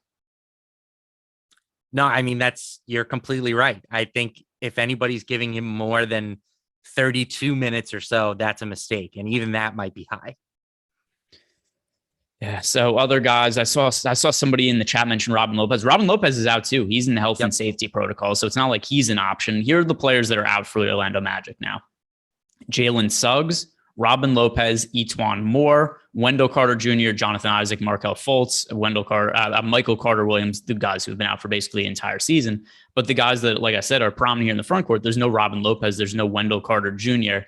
Is there anybody outside of Mo Bamba or Cole Anthony you're looking to make a priority play? I agree. I think if you're getting to some shares of Freddie Gillespie, not the end of the world, cheap player who's starting, small slate, getting some exposure to him, but he's not going to be a core play for me or anything. Is there anybody outside of those guys that you do view as being an important play for the Magic? Or maybe you do think Gillespie is a core play?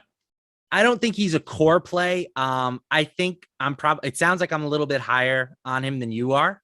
Just looking at our projections for him now, the most recent update, we have him for 24.3 minutes. And we have him for just under 22 DraftKings points. I'll take that on a slate again that I think we're kind of hurting for value. I'm cool with adding that to my lineup. I like Franz Wagner, I think, a little bit more than Cole Anthony, just considering the price difference. And the fact that Anthony, like he only played 26 minutes in his last game. He was amazing in those minutes, but I don't think that, again, I don't think they're going to like ramp him all the way up to 35, 36 in this contest. So I will take the savings with Wagner, who is somebody who's been priced, as high as 7,600 this season. So getting him at 61, I like that price tag for him. So I also want to go back to the Pacers situation now, because we were kind of talking about that before, and then this news came out. But so Kiefer Sykes is going to be the popular play, particularly on DraftKings. We've got Chris Duarte back in the mix. We've got Justin Holiday has been starting. Justin Holiday has been played shortened minutes, one game because he sucked, another game because he got in foul trouble. I think those guys are pretty good pivots off of Sykes and some individual lineups, considering all the ownership going to Sykes. So assuming we have a starting lineup where it's Sykes, Duarte, and Holiday all in there for the Pacers, I just don't think it's a given that Sykes is going to be the highest scorer of the three, but he's certainly going to be the one that carries the most ownership. So do you view Holiday and Duarte as good, just direct pivots off of Sykes? Duarte is like $1,000 more expensive. So I don't know if I would call him a pivot, but I think certainly he's going to have more upside than Sykes. Justin Holiday is going to be a no for me, unfortunately. The guy, we've seen him play like 40 minutes on certain nights this season, and he just really is not good from a per minute basis. Like, he wasn't this bad in the past, but he's been pretty dreadful this year. So I think I will pass on Justin Holiday, but yeah, for sure I'll have some Duarte. Okay, and then let me look through and see what other guards I'm getting to at a decent clip now. Nobody like a massive amount. There's, there are guys like Cade Cunningham, I think is in play as a pay up option, a little pricey on DK, a little bit different on FanDuel though. So I guess that's a good enough discussion point. Cade Cunningham is $6,700 on FanDuel. He is $8,300 on DK. So massively different across the two sites. DraftKings, pretty expensive for me. If you have some exposure to him, no problem. But once again, not a core play. FanDuel at $6,700 in a plus matchup against the Magic. I think he's pretty difficult to avoid, although he's also going to be popular. So the most recent run of ownership, we have Cade Cunningham at, let's see if we have an updated run of ownership. Cade Cunningham in the most, okay, we got one from 3 minutes ago. And Cade Cunningham is projected for 45% ownership on FanDuel. On DraftKings, he is projected for a much more reasonable 15%. What do you make of him at that price point and being in about half of the field's lineups on FanDuel? I'll be underweight. I think that, Cade Cunningham he's proven that he can score fantasy points without necessarily making any shots, but it's also not like he has been crushing recently. So for sure, the upside is going to be there for him. We know that he can, get rebounds, he can get assists, but the scoring remains a huge question mark. So if for some reason this game, he's just not making anything, or who knows, maybe it turns into a blowout one way or the other. Like, I think there are paths where Cade Cunningham busts even at such a cheap salary. So I will be underweight. Certainly you have to have some at that price tag though, because if you full fade him, he has, upside for 50, 60 fantasy points and can bury you. Yeah, for sure. I think he's somebody at the very least to have in the player pool. I'm actually a little bit overweight to the 45% number right now. I haven't projected fairly highly, especially relative to that salary, but the 83, like I said, still pretty steep on DK. What guards have we not talked about that are popping up in a lot of your lineups? The Utah guys, I think, are interesting, right? You've got Mike Conley, I think, at 5,800 grades out as the best of the trio here from a per dollar perspective. But Donovan Mitchell, I have a little bit of him at 9,600. The price tag is high, but Mitchell has been playing really well recently. And I've even got some Boyan at 5,700. So the Jazz, they took the old, we're playing in Canada, so we're going to keep all our important players on the other side of the border. And now I expect them to all be, pretty much a full go against the Pacers. They have the third highest implied team total on the slate. So they're kind of up there with the Bucks and the Hornets. Not nearly as high, but in the same ballpark. I think the Jazz are an interesting team to target here. All right, we got the Knicks news. Evan Fournier will not play today. He has been ruled out because of his thigh injury, which means if he was that really spiteful, he would have forced his way onto the floor. he doesn't hate the Celtics enough to play against them through injury. He was tapping out of this one. I could only imagine the outrage though if he would have gone out there and played like 3 minutes and gotten hurt and not been able to finish the game. There would have been takes. So let's circle back on the Knicks. And I know we talked about it before and gone over some hypotheticals of what would happen if Evan Fournier is out. No more hypotheticals. We know for sure that Evan Fournier is out. So let's just rehash some of the conversation we had before.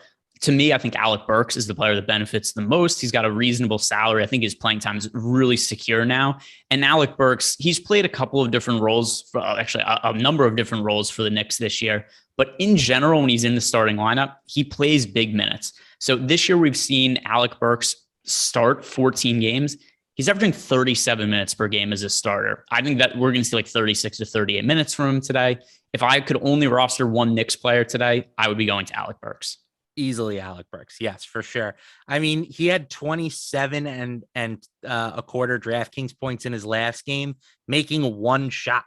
He was 1 for 10 from the field, and he nearly got to 30 DraftKings points. So I really like Burks. He's like a core guy for me. Again, he has that shooting guard, small forward eligibility, so you can use him at a lot of different spots in your lineup. And the playing time, as you mentioned, I think is just super safe. I would have him probably, now that we don't have Evan Fournier, I think Burks gets to like 40 minutes tonight.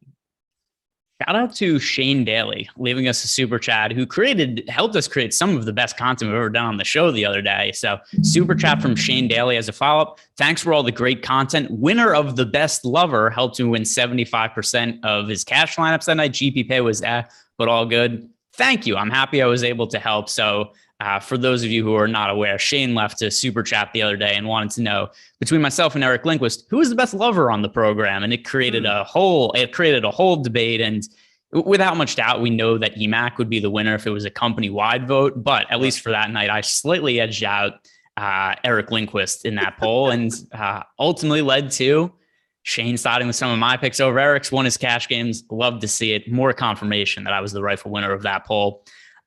Anything else at the guard position that we have not talked about that you think we should be mentioning here? We didn't mention Terry Rozier or Rozier. I still don't know which one is correct. Rozier. Okay. Yeah. We talked about LaMelo. If you can't afford LaMelo, I think going down to Rozier at 6,900 is fine. Let's see. I don't have Rozier exposure on FanDuel, where he's point guard and shooting guard eligibility. I find him a little bit easier to get to. Over on DK. Oh, actually, he's point guard, shooting guard eligibility. All right. So I have a minimal amount of exposure to him on both sites right now. I'll have to see after I do some updates for the Knicks news where some of these guys end up coming out for me. And if I get to anybody else, any other Knicks players that you ultimately think you're going to wind up with in your player pool at a higher clip than what you had before we got the Fournier news? Yeah. So I think we were talking about like the pivot to Sykes. And I think it now pretty clearly becomes Emmanuel Quickley, right? He's exactly the same salary at 4,200. We've upped his projection now to over 30 minutes. I think quickly that makes him a pretty strong pivot away from Sykes if you don't want to eat that chalk. Not to say that Quickley isn't going to become popular now, because he probably will too, but I still think Sykes kind of gets the edge from an ownership perspective. Yeah, I'm also giving Quickley some more minutes, and that's certainly something that's going to make him a little bit more appealing to me. RJ Barrett, going to be giving him some more minutes also. I don't necessarily know that means I'm going to get to him at a high clip, though. It makes him somebody who was getting to like 0% of NGPPs to maybe 5 to 10%. Low priority option, but Barrett's been pretty miserable this year. Even last game, he hit that game winner, but he sucked for the rest of that game. But let's see. What Rerunning. a huck. What's that? That was like an all-time chuck of a game Oh, winner. yeah. But that's what the... Oh, boy, I'm actually going to do a good... I'm happy with the amount I'm getting to Quickly now. Let's go Quickly. I feel like I need to lower him a little bit now. Nah, we're riding with it. We'll see what else ends up happening. If he gets 30 minutes, he's at 0.87 fantasy points per minute this season. 30 minutes from Quickly makes him really strong. Yeah, I mean, 30 is probably a little on the high. Not that it's impossible for him to play 30. If I give him 30, I'm going to get to ungodly amounts of Emmanuel Quickly. So I just put him at 26 for now. It gets him into my player pool, but I don't want to go into lock and be like, oh my God, I have 70% Emmanuel Quickly. But right Bing now, bong. Bing bong. Let's refresh the ownership and see if we have. So 2 minutes ago, this is going to cover the latest news from not quite. We still have Evan Fournier in the ownership projection. So whenever we get the next run, I'm definitely going to be keeping an eye on what some of these Knicks guys look like. But yeah, Alec Burks, Emmanuel Quickly, two guys that I'm going to be getting to with a little bit more regularity now. Let's move on to the forwards. But first, shout out to Prize Picks sponsoring the show today. If you guys are unfamiliar with Prize Picks, this is prop-based daily fantasy sports contest. There's prop cards, and there's a couple of different ways you could play them on the site. But one thing you should definitely be doing is checking out the projections we have on OddsShopper. Really easy way to look for some of the best value on Prize Picks. You go to OddsShopper, you look at our props. We've got percentage odds of numbers hitting the over, the under. We've got projected ROI there. And that's a really good way to find the best props to play over on Prize Picks. Also, if you're signing for the first time, use the promo code Awesemo, get up to $100 bonus on your first deposit. And they'll also get you 1 free month of Awesemo Plus Platinum. You find all the tools that you need, not only to make some money on Prize Picks, but also on DraftKings, FanDuel, whatever other DFS site you play on. Stop guessing, start winning. Join Awesemo Plus today. All right, let's hit on the forwards. And just right off the bat, what are you doing with Giannis today? The only pay-up option on the slate at the real high end. There's no Harden, there's no Durant, there's no LeBron, there's no Jokic. It's just Giannis at the high end. I think you have to play him in cash games today. In tournaments, how much exposure are you getting to him? Not an exact number, but is it a lot? It's a lot. Yeah, it's well over half my lineups. Even though, like I've been saying, I don't think it's a great slate for value, there's still enough to get to Giannis. 11.6 is expensive, but it's really not all that expensive for what we've seen recently. We've kind of gotten accustomed to paying $12K for players. So I don't think it's that big of a stretch. I'd rather pay 11.6 for Giannis than 10.4 for Tatum or 10.1 for Randall. To me, those prices are way more ridiculous than Giannis at 11.6. Are you ready? Because we got a starting lineup here. Let's do it. The Pacers are starting Kiefer Sykes, Washington Jr., Holiday, Sabonis, Turner. Didn't change the starting lineup. They've just got Duarte coming off the bench. Here's what that indicates to me with Duarte coming off the bench. I think he's going to play somewhat limited minutes coming back from COVID. That's not to say he's going to play 15 minutes or anything, but I think instead of Duarte playing over 30 minutes, I think we're more likely to see him play 25-ish or so. So now that we have this news with Washington and Sykes starting, how are you going to be viewing these guys? I think I need to get both into my player pool. I've been a little bit lower on Sykes, but knowing that he is going to start, I still think that if I was looking at the Pacers guards, value guards, and Quickly, I'd rather have Quickly than both of them. But for sure, Sykes and Washington, I think both become viable at their price tags.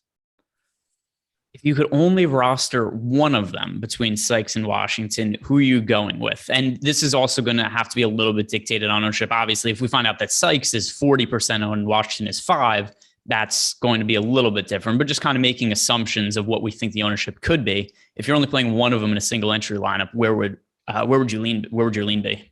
It would be to Sykes. There is more ownership for sure going to be his way, but his role, it does seem a little bit more solidified just based on our projections that we have.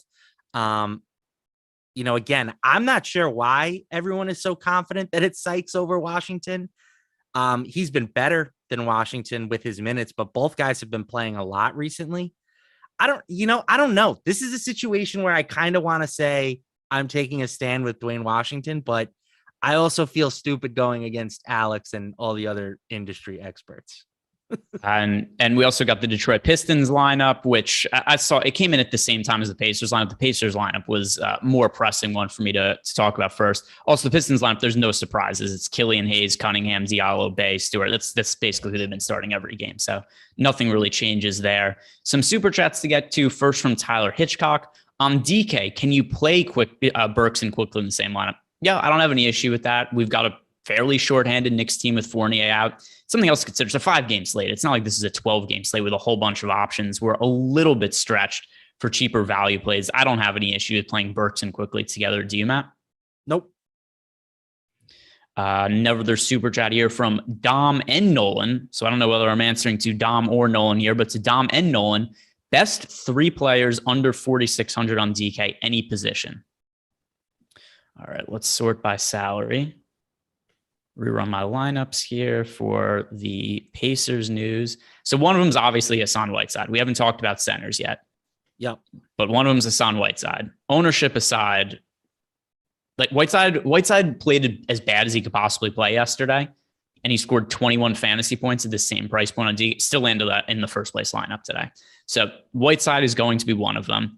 But then who are the other 2 players under 4,600 that you think are the best options? Let's see.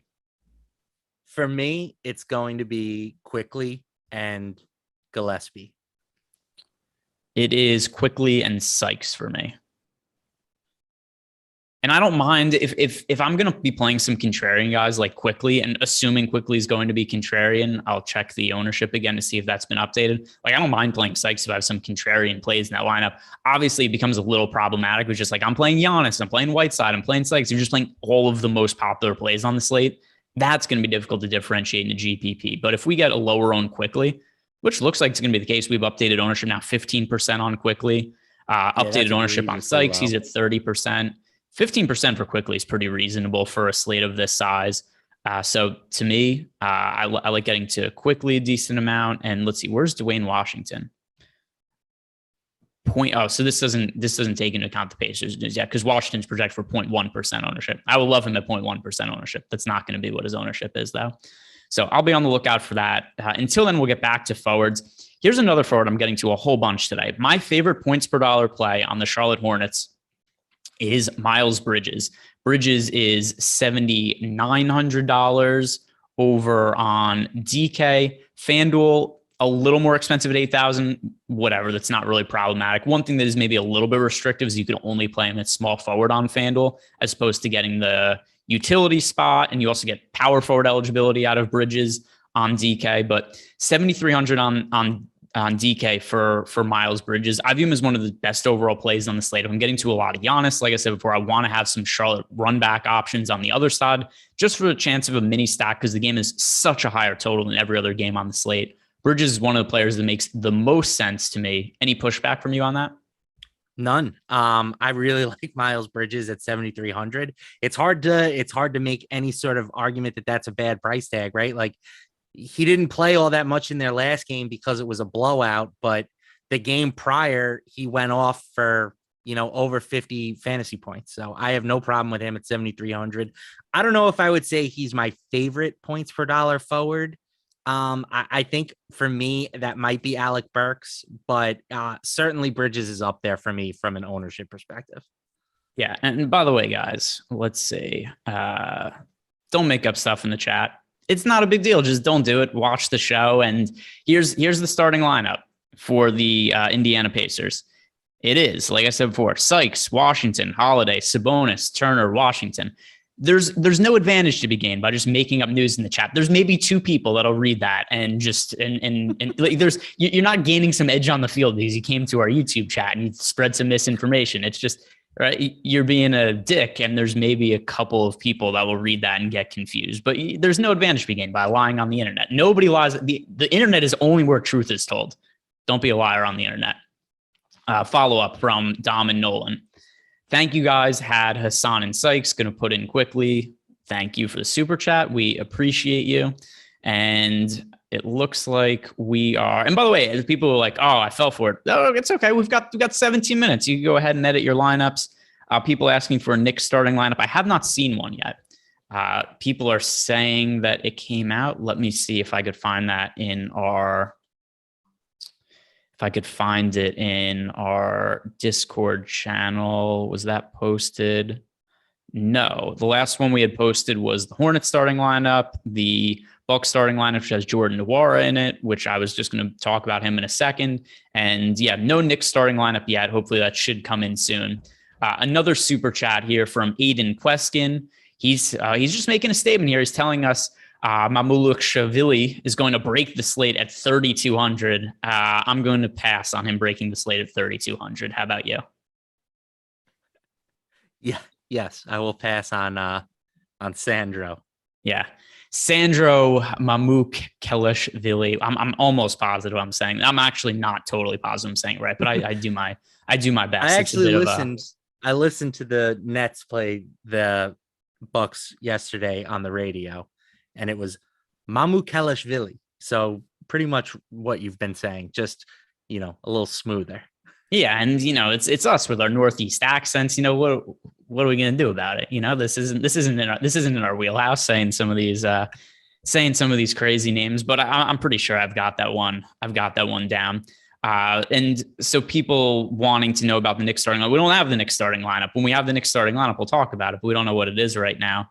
As for other forwards, Jordan Nwora was just confirmed as remaining in the starting lineup for the Milwaukee Bucks. Drew Holiday, he has cleared the health and safety protocols, but he's not ready to return yet. I like getting to Jordan Nwora. We've seen him with a pretty significant fantasy upside in some of these games. I know a lot of those starts have come in games where there was no Giannis, so this is a different situation. But still, Nwora, he's going to touch the ball. He's going to shoot it.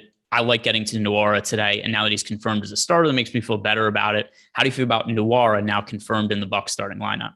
Yeah, I like Nwora. I am a little bit concerned just because he's proven that he is only a scorer at this point. And guys like that always have a wide range of outcomes, because it's not like he even shot the ball poorly in his last game. He was 5 for 11. He played 30 minutes, but only 17 DraftKings points. So I think 5K is too low for him in the long run if he's going to be playing 30 plus minutes. But again, I think he has a wide range of outcomes. So I'm basically right in line with the field at 25%. Another super chat here from Reggie Johnson. Bamba, Yurtseven, or Portis on Yahoo. Bobby Portis all day. And we could talk about Bobby Portis now because I know that he is only center eligible on DraftKings, but FanDuel is a power forward. $5,500. One of the best plays on the entire FanDuel slate, especially when he's power forward and center eligibility. Really difficult for me to get away from Bobby Portis. And here's something that I think might have been a little bit overlooked by some people on the last slate. There was no DeMarcus Cousins for the Bucks. He got cut prior to that game, and Bobby Portis goes out and plays 32 minutes, the most amount of minutes he played in quite some time. And that game was a blowout. We might be seeing massive minutes from Bobby Portis in the short term. Because with no Cousins there, he was playing backup center minutes. Even if Cousins wasn't playing big minutes, just 15, 16 minutes from Cousins, you have to allocate that to other players. A lot of it is going to go to Bobby Portis. I love him on FanDuel and DK. Yeah, what's not to love? I mean, the guy is super productive, 1.13 DraftKings points. I'm sorry, 1.18 DraftKings points per minute this season. He's underpriced. He's going to be playing 30 plus minutes, and he gets a great matchup. There's literally no knock on Bobby Portis. No, I mean, and it's also, let's see, what's the most recent run of ownership? We've got Bobby Portis is 24% on DK. The FanDuel ownership at 64% is pretty significant, but I don't get why he's not more popular on DraftKings. Like I project him so well. To me, he warrants way more than 24% exposure. And then even on FanDuel, I have him more than 64% in my current build. Do you have any issues with the 64% ownership on Bobby Portis? Not really. I don't have quite that much. But I also have I have plenty of centers that are in my player pool, right? Because I have Mo Bamba. I even have some Hassan at 6,100 on FanDuel because the guy is an insane per minute producer, and we saw his absolute floor yesterday. So I have no problem hoping for maybe a ceiling game today. You want to throw in, Gillespie now. Like, there are a lot of centers. That's the only issue that I have with it. On DraftKings, I think you can make a case that now, like, a good portion of the best value plays are, or just values in general, are at center, and you can only play 2 of them. Yeah. And I think the other thing too is looking at Hassan Whiteside, the difference between FanDuel and DK. We'll talk about centers in a second. I don't have any issue getting with him at his FanDuel price either. Like, Whiteside's always been a really good fantasy. He's always been terrible for real life basketball. I know that some people just like the counting stats, whatever. You watch that game yesterday, that dude does not give a shit on defense. He'll challenge some shots. He'll flay his arms in the air like he's the wacky, wavy, inflatable, flailing arms dude, man. But he's not doing any actual effective defense out there for fantasy, though, which is really what we care about. No brainer played 3,500 on DK, even at the inflated price on FanDuel. I still like him. Getting back to forwards, though, are there any other forwards we've not talked about that you like getting to a bunch on this slate? One of them for me is Gordon Hayward. I do like Miles Bridges a little bit more, but I'm still getting to a hefty amount of Gordon Hayward. Any other players we haven't talked about that are key for you at forward?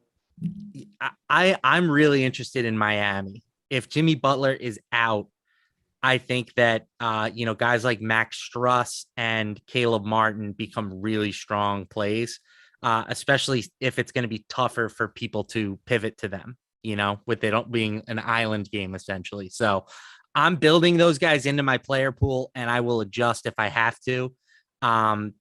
They're basically projected for 0 ownership at the moment. Max Struss is projected for 0.1% ownership. He's coming off like maybe the best game he's ever played in his entire life, and just nobody cares. So I really think Struss is interesting. Struss, however you pronounce it, I like him. Yeah, and also I know this is a basketball show, but if you guys are playing football on tonight, Jalen Hurts is inactive tonight for the Philadelphia Eagles. Super chat here from Rugaru228. Portis got the minutes in part due to ABC Z. Okay, so he means Giannis. Yeah, but Portis got minutes in the first half due to Giannis' first half foul trouble. No, Portis is just going to play big minutes. He starts for them. He's going to play big minutes. His usage certainly benefited from Giannis getting into some early foul trouble. But in general, he's going to play really big minutes now that Cousins isn't a center option as long as Portis remains out of foul trouble. Is Bamba no longer a priority, especially given ownership? So let's see. What is the most recent ownership? I don't think that he's that popular. I think he is. I saw like 40%-ish maybe. Oh, is that what it got up to? Let me refresh to see where it's at. All right. So we have an ownership update from 57 seconds ago. Bamba's 18% on DK. On FanDuel, he's 18% as well. That's not problematic to me. The biggest issue, that quite a bit. Yeah. The biggest issue I'd have with him on FanDuel is that he's only center eligible. So you can only play him in one position. But no, in general, I don't view that as any bit of a problematic ownership. I prefer Bobby Portis to Mo Bamba. I have more exposure to Portis, but I don't think sub 20% ownership for Bamba is an issue at all. Another super chat here from Shane Daly. Who's your favorite Kiefer, Sullivan or Sykes? I think he means Sutherland. It's got to be Sutherland. Yeah, he means Keith Sutherland, not Keith Sullivan. I don't know who Keith Sullivan is. How many times do you have to save the president to be preferred to a 7th string point guard for the Pacers? It's Kiefer Sutherland. Wait, is his real name Sullivan? Sutherland. No, I know, but I looked up Keither Sullivan, and that still comes up. There's an IMDb page for a Keither Sullivan. That's okay, so just a different actor. Anyway, Keither Sullivan. Listen, to me, here's why I prefer Keither Sutherland to Keither Sykes. I've lost money on Keither Sykes slates because I've been undercutting the field on him. I've really enjoyed Keither Sutherland's 24 when I was a kid. It was a big bonding experience with my dad. We used to watch that show together. So Keither Sutherland is the preferred Kiefer for me. All right, let's move on over to centers and try to figure out some of the guys we're playing here. I think a lot of them we've kind of gone over already, but let's just talk about Hassan Whiteside on DK. The price is egregious, $3,500. How he did not get more expensive from yesterday is totally beyond me. He's been priced up on FanDuel, not DK. What are you doing with him on DK where he's projected for just infinity ownership? Yeah, I mean, we have him as like a pretty significantly negatively leveraged play, right? Negative 21%, 21.8% leverage score in the boom bust tool. I'm still playing him in 100% of my lineups. There's a chance, I guess, that he does something stupid and gets benched, with the Jazz kind of all being back in the fold today. But I think even if this guy plays like 24 minutes tonight, he's a lock for 30. I'm going to call him a lock. I know that it didn't happen yesterday. I think if you give him better players around him, like, it's going to make him better. So all in Hassan Whiteside, not a hot take, 87% projected ownership. I'll have 100. He's in all my lineups on DraftKings right now as well. We can talk about on FanDuel in a second, but here's the points per minute production for Hassan Whiteside this year. He's playing 15.6 minutes per game and averaging 19.37 DraftKings points. Let's just double his minutes and say we'll give him 30. Then you're looking at nearly 40 DraftKings points at his current production. It's a no-brainer at 3,500. Obviously, we're not breaking any barriers. Everybody's playing him. I'm not, we're going to have people that come on Twitter like, oh, Victor, look, I told you to play Hassan Whiteside. But yeah, everybody played Hassan Whiteside. Whatever, good for you. But let's talk about him on FanDuel now, where he's a little more expensive at 6,100. That's where it becomes a little bit more of a discussion, but it's still kind of the same results for me. I project for over 40 fantasy points. So even at 6,100, I still like him at FanDuel. He's not a lock for me like he is on DK, but I still love him at $6,100 on FanDuel. I know you kind of insinuated that is the case for you earlier, but what is your take on Whiteside at 6,100 on FanDuel? Yeah, I have Portis, Bamba, Whiteside, and Gillespie as like my four guys that I'm using at center on FanDuel. Portis the number 1, Bamba the number 2, Whiteside the number 3, Gillespie the number 4. So that's kind of how I see the position. Again, if Whiteside hits his ceiling, 6,100 is not a problem for that dude. And we've got a bold prediction from Alex Baker himself in the YouTube chat. He's predicting that Kiefer Sykes scores 24 points tonight, which that would really be a nice thing to tie all this together. I could get behind that. And 24 points, that would probably mean a pretty good fantasy game for him at that price point. Another super chat here from Dom and Nolan is asking PJ Tucker or Crowder in the late night power forward FanDuel for under 4K. Let's see. That I do feel like that is my answer as well. But if he's saying late night, well, there's only one game, so it's not like he's talking about. All right, let's see. Who do I have? Find yourself an extra $700 and put Caleb Martin in there. I mean, if the answer is either Crowder or, well, the other thing, there's a massive price difference between Tucker and Crowder as well. Tucker's 5,400, Crowder's 41. I have Tucker projected higher, but points per dollar, the answer for me would be Crowder. Yeah, if those are the only just the night game, like the single game. Yeah, he needs a power forward from that night game, and I'm saying Tucker. Oh, because I'm seeing them at 4,000 and 3,800 on DraftKings. No, he asked for FanDuel. Oh, I'm pretty sure. Oh no, he asked DK. No, never mind. That's my bad. I read that incorrectly. You're correct. I'm wrong. One demerit for me. Jay Crowder. Or no. I mean PJ Tucker. But let's see. Let me look at the power forward spot. Let's give him a pivot. I'm not playing either of those guys today. So let's find somebody else for him to play. Oh, play Royce O'Neal. Royce O'Neal's 3,700. Why do you need to play somebody from the late game? Just play a better play. Play Royce O'Neal. Yeah. Again, I think if you want to go to that late game, you should try to find an extra $700 and get up to Caleb Martin. That's my take. Another super chat here from Jordan Young. Late to the show. Is Freddie Gillespie a good play? He's showing up in a lot of my crunches. Thanks, guys. He's in my play. He's not a core play for me, but I have like 15% of Freddie Gillespie. So it depends on what you mean by a lot. Like if you're running your lineups, you get into like 60, 70% of Freddie Gillespie. That would be aggressive to me. If you have him in a 4th or 5th of your lineup, so that's not problematic. So it depends on the number, but Freddie Gillespie to me is certainly at least a solid value option. We are all caught up on the super chats now. So let's get back to the centers, Matt, and just kind of put a bow on all of this. Are there any centers we've not talked about that you think are very important plays today? We didn't mention Yurt, my man Omer Yurt7. He's just, his price keeps going up and he just keeps crushing. I really don't have any of him tonight just because it became a numbers game and somebody had to get the boot and he's priced up a little bit while some of these other guys are priced down. But It shouldn't surprise anyone when he rolls to 35 to 40 fantasy points once again. Yep, I don't mind that either. Once on DraftKings, it's hard for me to really have a spread out center pool because Giannis is center eligibility. Bobby Portis is center only on DK. So Portis is a really high priority. Whiteside's obviously a high priority at 3,500. I just don't have that much space for other centers at that point to get to on DK. FanDuel, I think, makes a little bit more sense to spread out.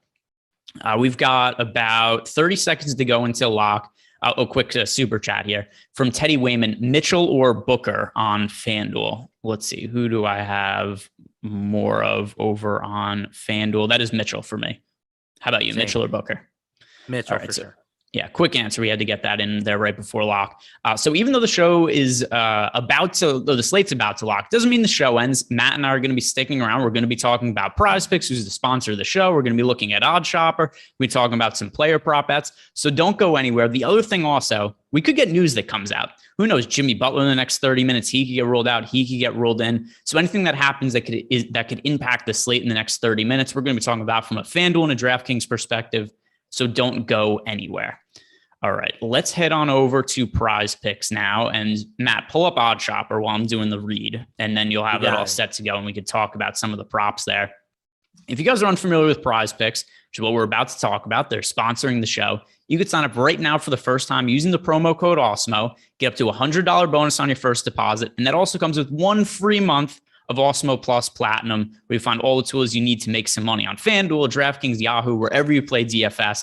Also, something else that's pretty handy. We're about to talk about Odd Shopper and some of the props we have, which is free. But something else, there are over-unders for fantasy points over on Prize Picks. And it's the same exact thing as FanDuel scoring. So if you're looking at Prize Picks and you're not sure what to make of the fantasy point totals, look at our projections for FanDuel compared to Prize Picks. And that's the best way to find some over-unders to look at there.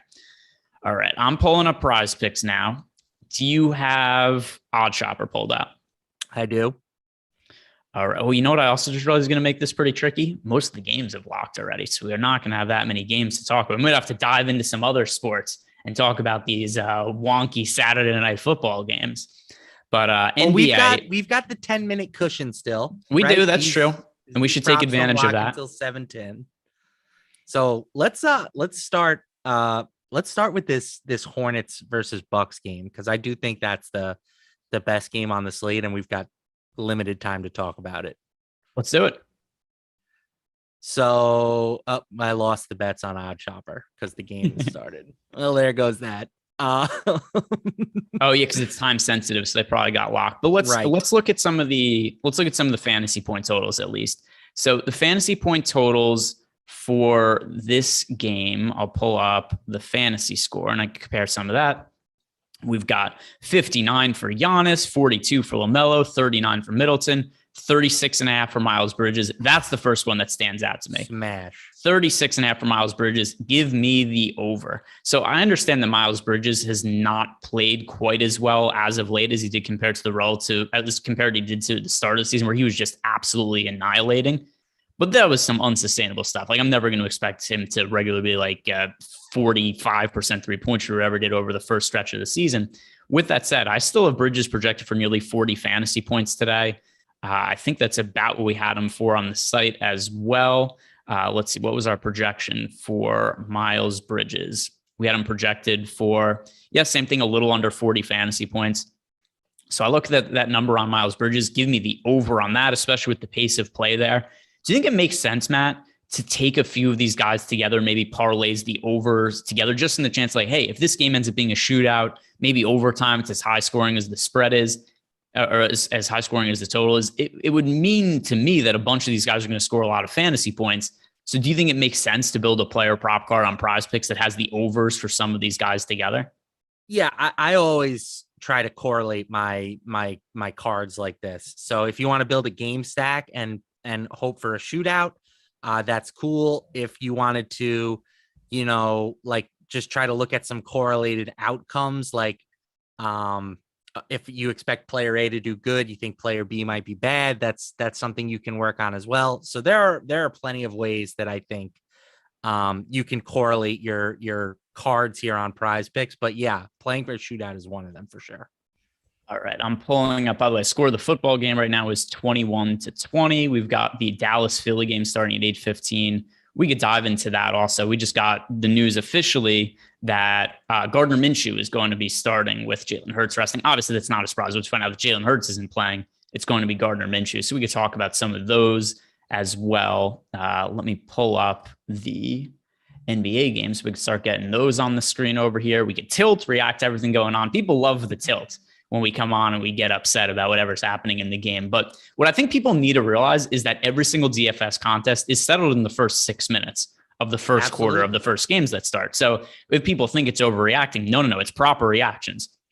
If you haven't played the guy who scored the first bucket of the game, if you're not in first place 3 minutes into the slate, chances are you're going to lose the day. So you might as well start tilting your face off as soon as the game starts. Let's see some other fantasy point totals. Let's talk about Hassan Whiteside props. He's going to be really popular for DFS perspective. So I think we should be talking about him with that game about to lock. His fantasy score is 33 points. Let's see what's his rebound prop. 11.5. Seems about right to me. I actually like the over for 33 fantasy points for Whiteside. How do you feel about that number? Yeah, I mean, I think he should score more than that. Again, I think he's got a kind of a wide range of outcomes because you always have to worry about him finding the pine for doing something silly. But if he's on the floor, he's going to rack up numbers. So I'll take the over as well. Yeah, that's where I'm at. Scrolling through these, and this game locks in 4 minutes. So I'm just scrolling through to see if there's anything else I could find. Mo Bamba, 31 fantasy points. That seems about efficient to me. Let's see. Knicks guys. Nothing for quickly from fantasy score perspective. What are the points for some of the Knicks guys with the news that Evan Fournier's out? There's no Nerlens Noel.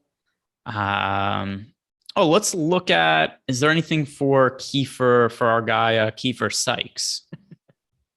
There is nothing for Kiefer Sykes. We do have what about Kiefer Sutherland? Nothing for Kiefer Sutherland or Keither Sullivan. I just looked him up either. Nothing for Kiefer Sullivan. There are props for Dwayne Washington, though. This seems a little high to me. 12.5 points for Dwayne Washington. I know we only have a couple minutes till this game starts and not a lot of time for people to take action on this. 12.5 points, though, that is above where I have Washington projected. And I think people have to take into account here that there's still some upside for DFS because there's still, Malcolm Brogdon out for the Pacers. We still have Washington starting. I really think, though, his minutes should decline now that Chris Duarte is back in the mix. Duarte is coming off the bench, but still, he's going to play 26 or so minutes. Playing time is going to be allocated somewhere. I think it comes from Washington. Give me the under 12.5 points for Washington. Do you have any opinion on that number? No, I think that's a good under. All right, so we're gonna go with that, and let's see. Refresh the games. No games have started yet. Because why would they? Why would the NBA ever help us out by starting games on time? That would be an impossibility. You want to look at the football game? Sure. All right, let's dive into the football game. I don't know what we're going to expect here from props with. Oh, look, they've got Gardner Minshew props up. That's nice. So here's what we have. How much have you looked much at the Cowboys Eagles game for tonight? I haven't. I didn't play this slate. Yeah, I'm focused on the main slate tomorrow and trying to figure out all the different moving parts there. So I took the night off. But I don't know. I think the Eagles have to be considered the favorite, right? I mean, if I know the Cowboys are favored from a betting perspective, but if this turns into Gardner Minshew versus Cooper Rush at some point, you have to like Minshew in that showdown, right? So I think here's an interesting way to play this. The Cowboys are probably not going to play the entire game, correct? I think that's a fair assumption. Yes. I think there's a little bit of correlation to be had here. What if the Eagles just kind of stomp here and we get unders for Cowboys players parlayed with the overs for Eagles players? Sure. The only question is, like, do you have a feeling on the Eagles, which guys, right? Because you have, like, at running back, Gainwell's projection or his prop is 50.5 rushing yards on Prize Picks. Clement's is 48.5. Do you have a gut lean Gainwell versus Clement?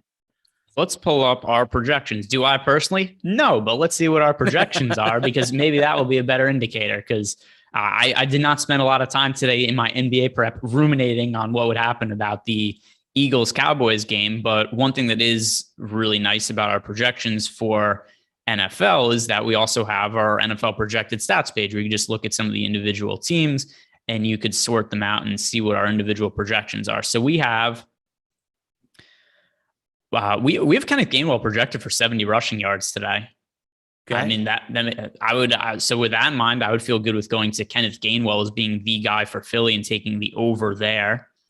So we would go Gainwell as the running back. 190 passing yards seems pretty low for Gardner Minshew. As a Jet fan, I can tell you that he ripped up my defense. No, that's not saying very much, but you look at this Cowboys team, they're already without Micah Parsons. They're without Trayvon Diggs. If you expect some of these other starters to get pulled as the game progresses, Minshew could have a big day here, I think. Yeah. And by the way, for Mr. Baseballer who's saying, guys, this is an NBA show, what's going on? Well, we're trying to find some things to bet on Prize Picks. And one of the issues is that all the basketball games just started, so we can't do that. Also, for you saying this is an NBA show, you have a baseball handle. So look at this. We're at odds about everything that's going on here. And it's not the end of the world if we talk about this stupid Saturday Night Football game for a couple minutes either. But we're trying to find value for people. And if any NBA news was to break, we would certainly hit on it. But there's not much going on right now. As for the rushing yards, it looks like Kenneth Gainwell would be the guy to be the over for. I don't know. The receiving yards seem all over the place. We got, I don't know what to make of CeeDee Lamb or Mari Cooper, but then Devontae Smith, 38.5, 19.5 for Quez Watkins. I'm really uncertain about those numbers once you have the idea that Gardner Minshew is playing and Jalen Hurts is resting. That kind of makes me think that the pass catchers might not play a full allotment of snaps either. Yeah. Again, though, I think you would want to, that's a nice correlation opportunity, right? If we're taking the over on Hurts's passing yards, somebody's going to have to catch the ball. So if you don't feel comfortable saying, oh, I think it's going to be Devontae Smith or I think it's going to be Quez Watkins, that's fine. But I kind of like, if I'm playing an over on my quarterback, to pair him up with a pass catcher. We have a super chat here from Rayen. He's saying for FanDuel GPP, he's trying to late swap and be contrarian. McBride as a punt. Probably no for me. So here's the issue with McBride. We did just get the Knicks starting lineup. I don't know if we had that yet, but we did not have the Knicks starting lineup. We did not have the Knicks starting lineup. We do now. So the Knicks starting lineup is Burks, Quickly, Barrett, Randall, Robinson. No McBride. So what you would have expected. Yeah.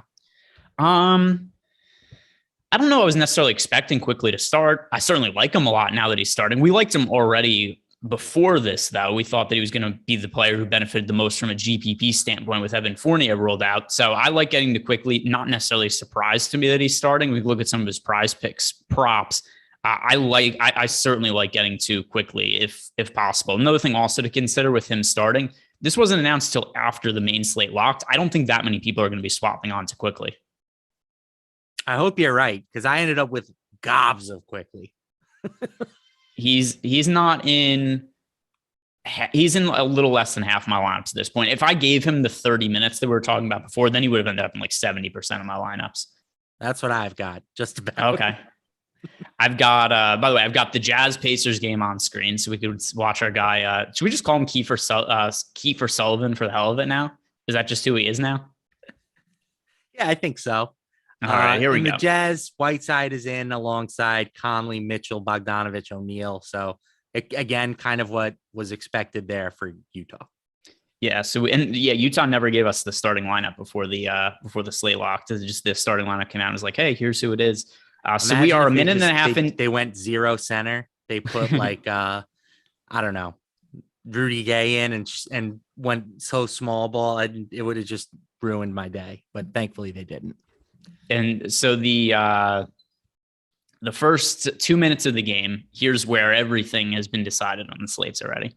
For the Jazz, top performer so far, Royce O'Neal, he's hit a 3-ball. From the Pacers, Sabonis hit a 3, Miles Turner hit a shot. Kiefer Sykes has 1 assist in a couple minutes. So he is maintaining, and quick foul on Hassan Whiteside. He fouls Miles Turner. Bust. It's all falling apart. Foul already on Hassan Whiteside. What did the ownership end up being on Whiteside? Let's go check that. I've pulled it up. It in the 250K contest on DraftKings, it was 79.5%. All right. So that's a pretty hefty number. I'm trying to remember, who is the most rostered player of the year? Who's had the most ownership? Was it the Boogie slate where he was starting at like min price? I don't know. I'm trying to remember. I think there was a Boogie slate where he started. He was like 86% owned. If anybody in chat remembers the most rostered player on the entire NBA season, whoever was it, the most ownership, throw that in because I don't remember off the top of my head. I haven't asked for it in a minute here, but guys, do us a favor, like this video, subscribe to the YouTube channel, helps us out a whole bunch. We really do appreciate it. Helps keep Matt LaMarca and I employed, and that's a good thing for us people who watch the show. Not that much. Click of the button helps us out. I know some people say smash the like button. Don't do that. I'm a friend of the like button. Gently caress it. Give it a little slight taparoo, and that'll help get us going. All right, what's the latest in this game? Has Hassan Whiteside scored any fantasy points yet? Hassan Whiteside has no fantasy points. Oh my God. Are we panicking yet? Yeah, always panicking with Hassan Whiteside. Yeah. Let's see. Oh, by the way, that was, there he goes. He got an offensive rebound, and then he traveled, but they didn't call it. And then he got blocked by Miles Turner. He got away with a travel, though, but there we go. He's on the board with the board. He's on the board. One fantasy point for Hassan Whiteside. Attaboy, Hassan. Let's go back to the prize picks. If you could pull up Odd Shopper, Matt, I want to know, of the players we've not talked about, what are the props that have just the best expected chance fitting the overs or the unders? And we'll compare them to some of the numbers on prize picks. So this one goes right along with what I was talking about, or one of the things I talked about, but Julius Randle under 21.5 points, expected win rate 66%, expected return on investment nearly 30%. Julius Randle is not the same player this season. He's not. I'm not sure if it's just last year was a complete fluke or something has changed, but I have no problem backing virtually any and all Julius Randle unders. He's going to have a lot of minutes tonight. There's no doubt about it. But, playing alongside guys like Quickly and Burks and Barrett, I don't think he's going to necessarily be a usage monster like we saw at times last year. So under 21.5, very cool with that prop. So here's my speculation. We've seen this with a lot of Tibbs guys. Tibbs, a lot of his first years go better with the teams they do in subsequent years. A lot of guys get hurt because he runs them into the ground when he first gets there. Yep. Doing everything he could to improve the team's performance before he got there. By the way, a foul on somebody else for Utah. It wasn't Whiteside, though. I think it might have been Donovan Mitchell that was called for the foul. But here's what I think happens with some of these Tibbs guys. He gets there, he plays Julius for like 40 minutes a night for the first season. Not sustainable over the course of a career. And I just think that he wore Julius Randle down a little bit last year. He's not playing quite the same minutes this year. And the team's just not as good either. It's been a really weird result for the Knicks season. I know you mentioned possibly overachieving. I think that's part of it. I think they overachieved last year and there was an unrealistic standard set. But then this year also, there's just something wonky with some of the pieces. Evan Fournier hasn't really fit in. Derrick Rose has been hurt a lot. They tried to bring in Kemba Walker. And I thought the Kemba Walker signing was a really good move by the Knicks because there was so little risk involved. They brought him in on, a 2-year deal for $16 million. And they just got the nut low outcome out of Kemba Walker. I know he played better as of late, but he was out of the rotation for a short period of time because he was playing so poorly. So I don't know, chemistry, players maybe a little worn down from last year still. All things that are at hand. The bigger point, though, I agree with you. I like the under there. And what else is standing out from the Odd Shopper? Odd Shopper also likes the under on Mr. Tatum's scoring prop today. His number is, I guess, it's set at 25.5, and Odd Shopper has that under at 65% expected win rate. Let's see. Tatum. I also like the under there. So something else with the Knicks is they've been way worse on defense this year. Like they were a stalwart of a defensive team. They aren't this year.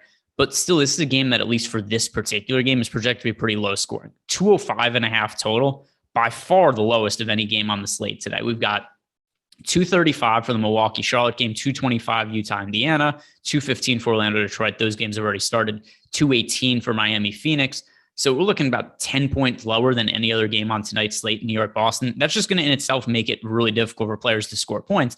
And going back to what we were talking about with correlation before, you take the under for Tatum, you take the under for Randall in terms of points scored. If this ends up being a lower scoring game, you just have better odds of both those hitting under. I like being able to get to parlays on prize picks that correlate.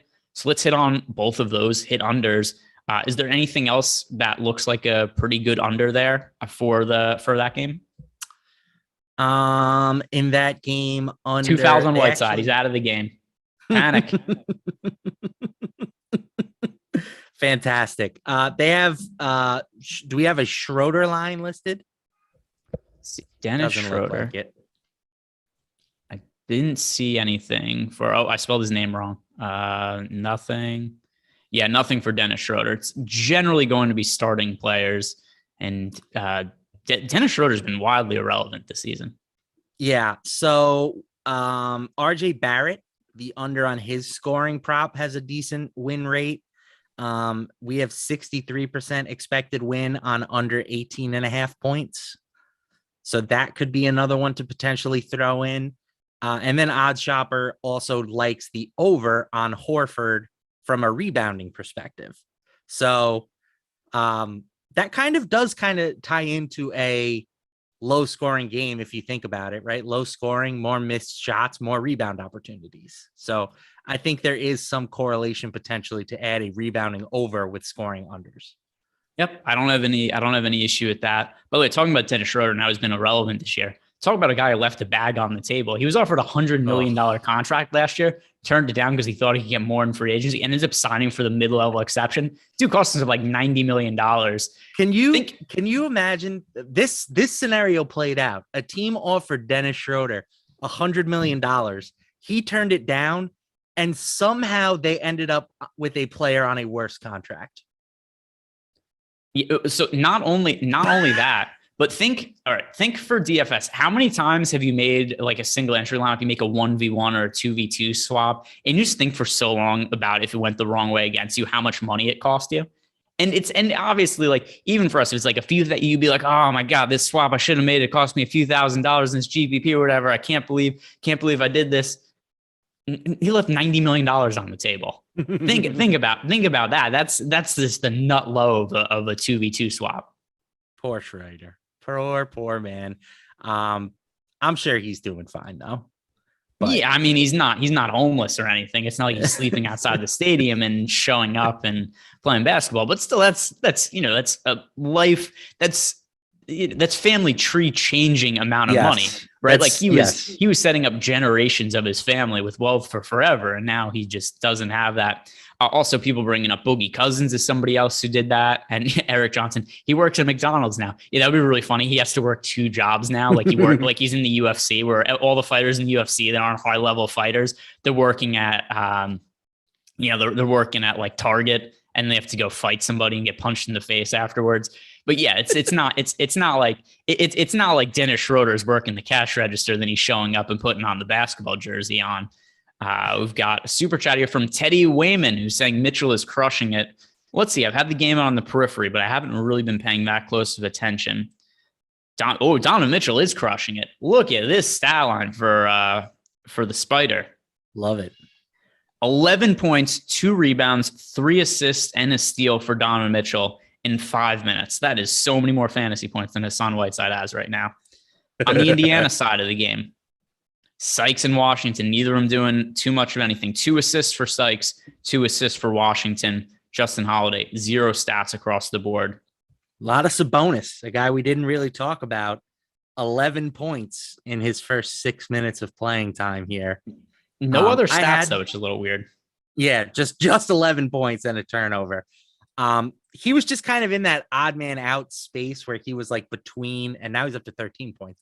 Between, like if you were going up to the top, you were going to get to Giannis, evidenced by Giannis's ownership of 65.6%. Yeah, we've got Eric John saying, WTF, Trey Lyle is 0 points. Yeah, well, he's not on the court yet. It's really hard to score from the bench. That would be an incredible fantasy asset if we were able to accumulate fantasy points from the bench, but he hasn't checked into the game yet. Hey, Killian Hayes, our low-owned pivot, is not performing poorly. 3 points and 2 assists in 6 minutes for him. On the Orlando side, Gary Harris has 6 points in a steal. I didn't play Gary Harris at all. Freddie Gillespie, he checked out fairly quickly. Mo Bamba, just 2 points, 2 rebounds. See what's going on in the Bucks Hornets game. Bucks Hornets. Jan Obo. This is a terrible start for me. We've got Giannis not doing much so far. Wes Matthews is the top scoring fantasy player right now on the Bucks. What line would you give me on that? For the full game, plus yeah, plus 100,000. It's probably not happening. Bobby Portis, by the way, just pulled down a rebound, is a little bit closer, but Bobby Portis has, let's see, 8.5 fantasy points, and Wes Matthews is almost at 10 now. Miles Bridges with a Sabonis-like stat line, 8 points, nothing else. Yeah, 8 points. He's hit a couple of threes. That's nice. LaMelo not really doing anything. Did Plumlee get? Yeah, Plumlee foul trouble in 2 minutes, so it could be extended minutes for PJ Washington. I'm watching the Jazz Pacers game. We've got Lance Stevenson doing his thing out on the court. So Born ready. Yeah, Born is going to say, it doesn't seem like he's going to score 20 points in the first quarter of this game, though. How about the fact that they lost that game? I don't even remember. I just remember people going crazy that Lance Stevenson scored all those points. Imagine getting 20 and a quarter from a guy you signed off the street and losing. That's not good. I say this all the time. The Pacers are just like, every time I put them on, I'm like, why is this team not better? The pieces don't really fit well. Like Sabonis and Turner generally don't mesh together well. Like individually, I think they're both really good.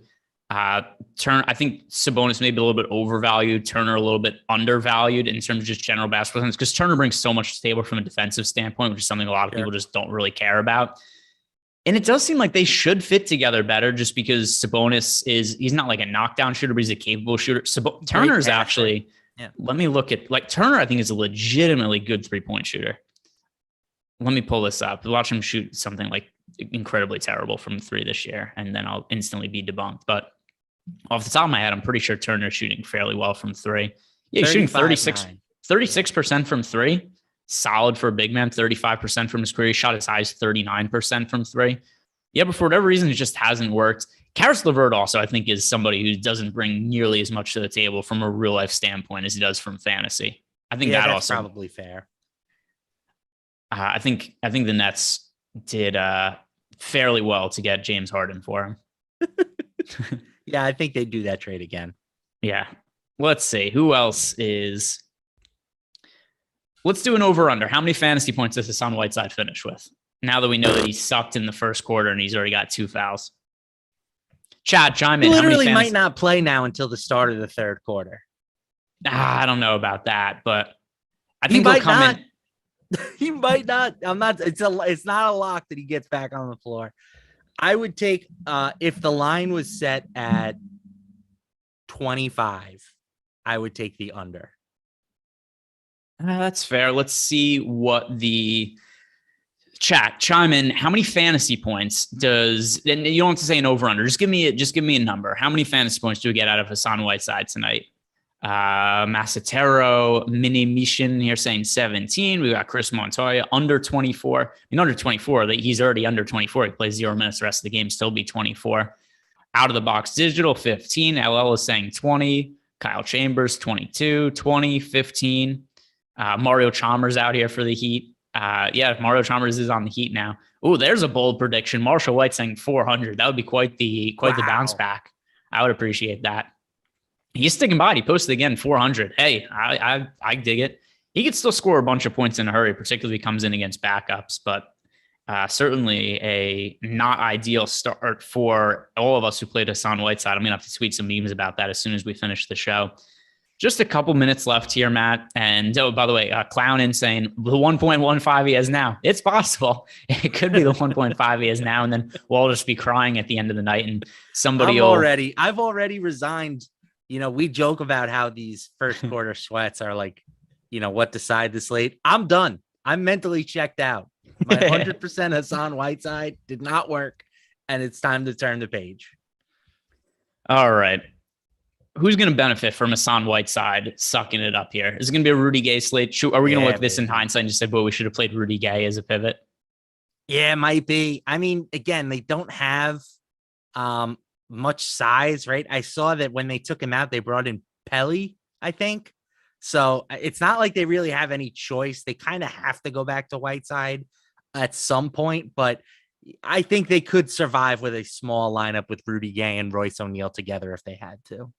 Yeah, and Lord knows that no team needs Hassan Whiteside to survive. There's no team that had to fold because they didn't play Hassan Whiteside enough minutes. All right, guys, that is going to do it for us. Thank you very much for sticking around. Do us a favor, like the video, subscribe to the YouTube channel. If you've not done so already, head on over to PrizePicks, sign up using the promo code Awesemo, get up to a $100 bonus on your first deposit. Until then, let's go Hassan Whiteside, turn it around, get your shit together, young man. Good luck today, guys.